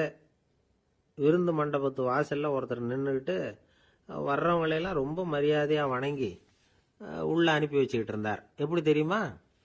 வர்றவங்க கையெல்லாம் பிடிச்சி முத்தம் கொடுத்து அதுக்கப்புறம் உள்ளே அனுப்பி வச்சுக்கிட்டு இருந்தாராம். கூட்டம்லாம் முடிஞ்சதுக்கப்புறம் அவர்கிட்ட போய் கேட்டிருக்கிறாங்க, சார் நானும் எவ்வளவோ விருந்துகளுக்கு போயிருக்கிறேன், இருந்தாலும் இவ்வளவு மரியாதையாக வர்றவங்க கைக்கெல்லாம் முத்தம் கொடுத்து வரவேற்கிறத இங்கே தான் பார்க்குறேன் அப்படின்னு சொன்னாங்க. அதுக்கு அவர் சொன்னார், அட போங்க சார், நான் முத்தம் கொடுக்கல, முந்தின பந்திக்கு வந்து சாப்பிட்டவங்களே அடுத்த பந்திக்கும் வர்றாங்களான்னு மோந்து பார்த்து அனுப்பி வச்சுக்கிட்டு இருந்தேன் அப்படின்னார். இயேசுநாதர்கிட்ட ஒருத்தர் வந்து கேட்டாராம், இயேசுவே என்னை எவ்வளவு நேசிக்கிறீர்கள் அப்படின்னு. அவர் தன்னுடைய 2 கைகளையும் அகல விரித்து இவ்வளவு என்று சொல்லி சிலுவையில் உயிர் நீத்தார் அப்படின்னு சொல்லுவாங்க. அதாவது அந்த நேசிப்புக்கு எல்லை கிடையாது, அதே போல மன்னிப்புக்கும் எல்லை கிடையாது. இது இயேசுநாதர் சொல்லி கொடுத்த ஒரு பாடம். இயேசுனுடைய சீடர்களில் ஒருத்தன் பீட்டர், அவன் ஒரு நாள் இயேசுநாதர்கிட்ட கேட்டிருக்கான், இயேசுவே நான் வந்து என்னுடைய தம்பி கிட்ட அடிக்கடி சண்டை போட்டுக்கிட்டு இருக்கிறேன், என்னுடைய சகோதரன் கூட, அவனை நான் எத்தனை தடவை மன்னிக்கிறது? ஏற்கனவே 7 தடவை அவனை மன்னிச்சுட்டேன் அப்படின்னு சொல்லியிருக்கிறான். அப்போ இயேசு சொன்னாராம், மன்னிக்கிறதுக்கு எத்தனை தடவைங்கிற கணக்கெல்லாம் கிடையாது, எத்தனை தடவை உன்னுடைய சகோதரன் உன்னை கோபப்படுத்துகிறானோ அத்தனை தடவை நீ மன்னிக்கிறதுக்கும் தயாரா இருக்கணும், அதுதான் அப்படின்னு சொன்னாராம். அப்போ இவனுக்கு ஒன்றும் புரியல, இது என்ன அவன் தப்பு பண்ணிக்கிட்டே இருப்பான், நாம மன்னிச்சுக்கிட்டே இருக்கிறதா அப்படிங்கிறது மாதிரி குழப்பமா இருந்திருக்கிறான். அப்போ இயேசுநாதர் தன்னுடைய சீடன் பீட்டர்கிட்ட ஒரு கதை சொன்னாராம். அந்த கதை இன்றைக்கு நாம் வந்து எல்லாரும் சிந்தித்து பார்க்க வேண்டிய ஒரு கதை. அதாவது மன்னிப்பை விரும்புகிறவர்கள் மன்னிக்கவும் தயாராக இருக்க வேண்டும் அப்படிங்கிறது தான் அந்த கதையினுடைய தத்துவம். அந்த இயேசுநாதர் சொன்ன கதை என்னன்னா, ஒரு மன்னர் இருந்தார். அவர் ஒரு நாள் அரண்மனையில் உட்காந்து கணக்கு வழக்குகள்லாம் பார்த்துக்கிட்டு இருந்தார். நம்ம அரண்மனையிலிருந்து யார் யார் அரசாங்க கடன் வாங்கியிருக்கிறாங்க, யார் யார் திருப்பி செலுத்தி இருக்கிறாங்க அப்படிங்கிற விவரத்தையெல்லாம் பார்த்துக்கிட்டு இருந்தார். அப்போதான் புரிஞ்சுது, அந்த அரண்மனையில் வேலை செய்கிற ஒருத்தனே அரசாங்க கடன் ஒரு வாங்கியிருக்கிறான். எவ்வளவு? 10,000 பொற்காசுகள் வாங்கியிருக்கான் கடன். இந்த 10,000 பொற்காசுகளை திருப்பி செலுத்தலை அரசாங்கத்துக்கு. இது மன்னர் கவனத்துக்கு வந்தது. உடனே நம்ம அரண்மனையில் இருக்கிறவனே அரசு கடன் வாங்கி திருப்பி செலுத்தாமல் இருக்கான், அவனை கூப்பிட்டு வாங்கன்னு சொல்லி கூப்பிட்டுட்டு வந்தாங்களாம். விசாரிச்சிருக்கிறாங்க, என்னப்பா நீ எவ்வளவு ஒன்று? ஆமாங்க 10,000 பொற்காசுகள் வாங்கியிருக்கிறேன், இன்னும் திருப்பி கட்டலைன்னு இருக்கான். உடனே அவர் மன்னர் சொல்லியிருக்கிறார், நம்ம சட்டத்திட்டப்படி நீ உடனே பணத்தை திருப்பி கட்டிடு, அப்படி உன்னால கட்ட முடியலன்னா உன்னுடைய வீடு வாசல் சொத்து சுகம் எல்லாத்தையும் விற்று அந்த பணத்தை அரசு கருவூலத்தில் சேர்த்துக்கிறதுக்கு நானே ஏற்பாடு பண்ணிடுறேன் அப்படின்னு அந்த மன்னர் சொன்னாராம். இவன் அப்படியே அதிர்ச்சி ஆயிட்டான், அப்படியே பொத்துன்னு காலில் விழுந்தானா, மன்னா என்னை மன்னிச்சுங்க, என்னால் முடியல, எனக்கு மன்னிப்பு கொடுங்க அப்படின்னு இருக்கான். உடனே அவர் எழுந்திருச்சு, சரி நீ மன்னிப்பு கேட்டுவிட்ட, அதனால உன்னை மன்னிக்கிறேன், நீ பணம் கட்ட வேண்டாம் அப்படின்னு சொல்லி அந்த மன்னர் அவனை விட்டுட்டாராம். பணத்தையும் தள்ளுபடி பண்ணிட்டார், நீ திருப்பி கட்ட வேண்டான்னு. இவனுக்கு ரொம்ப மகிழ்ச்சி, அதனால ரொம்ப உல்லாசமா வந்துகிட்டு இருக்கிறான். தெருவில் வந்துகிட்டு இருக்கிறப்ப இவங்கிட்ட கடன் வாங்கின ஒருத்தன் எதுக்கு வந்துகிட்டு இருக்கான். அவன் இவங்கிட்ட ஒரு 100 பொற்காசுகள் கடன் வாங்கியிருக்கான். அவன் வந்தான், இவன் போய் அவன் சாட்டையா பிடிச்சிக்கிட்டான், நீ எப்படா என் கடனை திருப்பி கொடுக்க போறேன்னு. அவன் இப்போ முடியல, கொஞ்சம் பொறுத்துக்கா, அப்புறம் தரேன் இருக்கான். அதெல்லாம் முடியாது, நீ கொடுத்து தான் ஆகணும் அப்படின்னு இவன் புடிவமாக சொல்றான். இப்போ நிலைமையை பாருங்க, இவன் ஏற்கனவே இவன் 10,000 பொற்காசுகள் அரசாங்கத்தில் கடன் வாங்கினா அதுக்கு மன்னிச்சு விட்டுட்டார் இவனை. ஆனால் இவன் இன்னொருத்தனை மன்னிக்கிறதுக்கு தயாரா இல்லை. இவங்கிட்ட கடன் வாங்கின இன்னொருத்தன் 10 பொற்காசுகள், அவனை மன்னிக்க தயாரா இல்லை. அவனை கொண்டு போய் நீதிமன்றத்தில் கொண்டு போய் நிறுத்தி தண்டனை வாங்கி கொடுத்துட்டான். நீதிபதி என்ன சொன்னார், அந்த இவன் வாங்கின பொற்காசுகளை திருப்பி கட்டுற வரைக்கும் ஜெயிலில் இருக்கணுங்கிறது தீர்ப்பு. ஆனால் உடனே அரசர் காதில் வந்து விழுந்தது. சொல்லிட்டாங்க, உங்ககிட்ட மன்னிப்பு வாங்கிட்டு போனானே ஒருத்தன், அவன் வந்து இன்னொருத்தனை மன்னிக்கிறதுக்கு தயாரா இல்லை, அவனை கொண்டு போய் ஜெயிலில் அடைச்சுட்டான் அப்படின்னு. உடனே மன்னர் பார்த்தார், இவனை மறுபடியும் கூப்பிட்டு வர சொன்னார். தபாரப்பா, நான் வந்து உன்னை மன்னிச்சு விட்டேன், ஆனால் நீ இன்னொருத்தனை மன்னிக்கிறதுக்கு தயாரா இல்லை, அதனால என்னுடைய தீர்ப்பையும் மாத்துறேன், நீயும் அரசு கடன் தீர்ற வரைக்கும் ஜெயிலில் தான் இருக்கணும் அப்படின்னு சொல்லி ஜெயிலுக்கு அனுப்பிச்சிட்டாராம். இப்படி ஒரு கதையை இயேசுநாதர் தன்னுடைய சீடருக்கு சொன்னதாக ஒரு வரலாறு. அது என்ன அதிலிருந்து நாம புரிந்து கொள்ள வேண்டியதுன்னா, நாம மன்னிக்கப்படணும்னு நாம விரும்புறோம்னா நாம இன்னொருத்தரை மன்னிக்கிறதுக்கு தயாரா இருக்கணும். அதனால நாம இன்னொருத்தரை யாரையும் மன்னிக்க மாட்டோம், ஆனா என்ன இன்னொருத்தர் மன்னிக்கணும் அப்படிங்கறது மாதிரி செய்யக்கூடாதுன்னு சொல்லுவாங்க. அது மாதிரி நாம இப்ப இது தப்பா புரிஞ்சுக்கிறவங்களும் இருக்கிறாங்க. பாவம் மன்னிப்புங்கிறதுலாம் எதுக்குன்னா, அதாவது மறுபடியும் பாவம் செய்யாம இருக்கிறதுக்காக தான். அதான் மன்னிக்கிறாரே அப்படிங்கிறதுக்காக மறுபடியும் பாவம் பண்ணிட்டு இருக்கிறது இல்லை. அதான் ஒருத்தர் கேட்டாராம், பாவத்திலிருந்து மன்னிப்பு கிடைக்கணும்னா நீ என்ன செய்யணும் அப்படின்னு கேட்டிருக்காரு.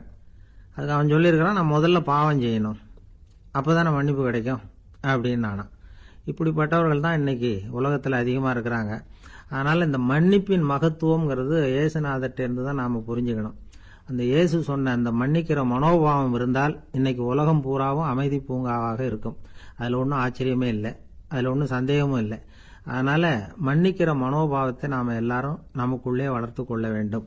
அப்படிங்கிறது தான் நாம இன்றைக்கு எல்லோரும் சிந்தித்து பார்க்க வேண்டிய ஒரு செய்தி. ஒரு மனுஷனுக்கு 3 விதத்துல கர்வம் உண்டாகிறதுக்கு வாய்ப்பு உண்டு. பணம், பதவி, புகழ்.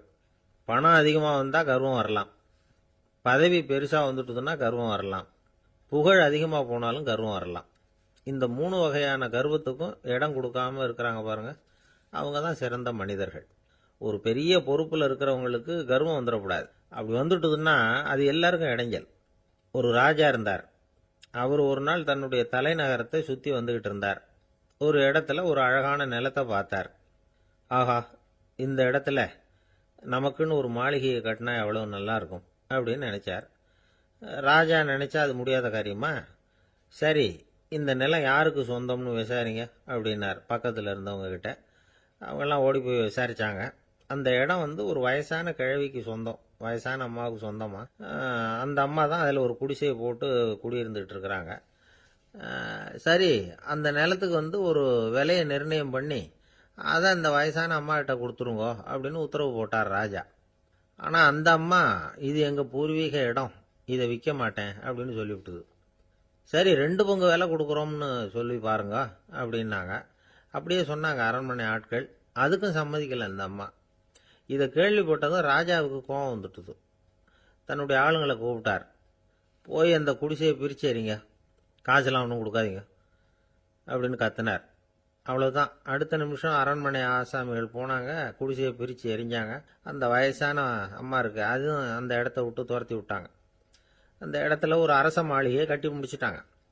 அந்த வயசான அம்மா பாவம், ராஜாவே இப்படி பண்ணா யாருக்கிட்ட போய் முறையிட முடியும்? ஒரு ஞானி இருந்தார், அவர்கிட்ட போய் சொன்னாங்க. அவரு இவங்க சொன்னதை கேட்டு மனசுல வச்சுக்கிட்டார். ஒரு நாள் அந்த ராஜாவே இந்த ஞானியை கூப்பிட்டார். புதுசாக ஒரு மாளிகை கட்டியிருக்கிறேன், வந்து பாருங்கன்னு. சரின்னு சொல்லி இந்த பெரியவர் ஒரு நாள் அந்த மாளிகைக்கு போனார். சும்மா போகல, ஒரு கழுதையையும் ஓட்டிகிட்டு போனார். கொஞ்சம் சாக்குகள், வெத்து சாக்கு, அதையும் எடுத்து கழுதை முதுகில் போட்டு கழுதையை ஓட்டிகிட்டு போகிறார். ராஜா பார்த்தார். அவருக்கு இது ஆச்சரியமாக இருந்தது. என்ன இது, மாளிகைக்கு வந்துட்டு போங்கன்னு கூப்பிட்டா கழுதை சாக்கு இதெல்லாம் கொண்டு வராரே, ஒன்றும் புரியலையேன்னு நினைச்சார். எதுக்காக இதெல்லாம்னு கேட்டார். அரசருடைய தோட்டத்திலிருந்து கொஞ்சம் மண் எடுத்துகிட்டு போகிறதுக்கு ஆசைப்படுறேன், அதுக்கு நீங்கள் அனுமதி கொடுக்கணும் அப்படின்னாரு இவர். இது என்ன வேடிக்கையான கோரிக்கையாக இருக்குது அப்படின்னு நினைச்சார் ராஜா. இருந்தாலும் மண்ணு தானே கேட்குறாரு, எடுத்துகிட்டு போகட்டுமே அப்படின்னு நினைச்சார். சரின்னு அனுமதி கொடுத்தார். அந்த பெரியவர் தோட்டத்துக்கு போனார், மண்ணை வெட்டினார், சாக்கில் போட்டு நிரப்புனார். ராஜாவை கொஞ்சம் கிட்ட வாங்கன்னு கூப்பிட்டார். இந்த மண் மூட்டையை தூக்கி கழுதையோட முதுகில் வைக்கணும், கொஞ்சம் உதவி பண்ணுங்கன்னார். ஓ, பண்ணுறேனே அப்படின்னு சொல்லி ராஜா கிட்ட போனார். மூட்டையை தூக்கி பார்க்குறாரு, முடியல, திணறி போட்டார். இப்போ அந்த ஞானி பேசினாராம். அரசே, இந்த ஒரு சாக்கு மண்ணையே உங்களால் தூக்க முடியல, அந்த கிழவிகிட்ட இருந்து அந்த அக்கிரமமா அபகரிச்ச இந்த தோட்டம் பூராவையும் சுமக்கணும்னு ஆசைப்படுறீங்களே, அது உங்களால் முடியுமா அப்படின்னு கேட்டாராம். ராஜா யோசனை பண்ண ஆரம்பிச்சார். தன்னுடைய செயலுக்காக வருத்தப்பட்டாராம். அந்த வயசான அம்மாவை உடனடியாக வரவழைச்சார். தாயே, தப்பு பண்ணிட்டேன், என்னை மன்னிச்சுக்குங்க, இன்னையிலேருந்து இந்த மாளிகையும் தோட்டமும் உங்களுக்கு தான் சொந்தம் அப்படின்னு சொல்லிவிட்டாராம். போகிறப்ப இந்த உலகத்திலேருந்து என்னத்தை எடுத்துகிட்டு போக போகிறோம்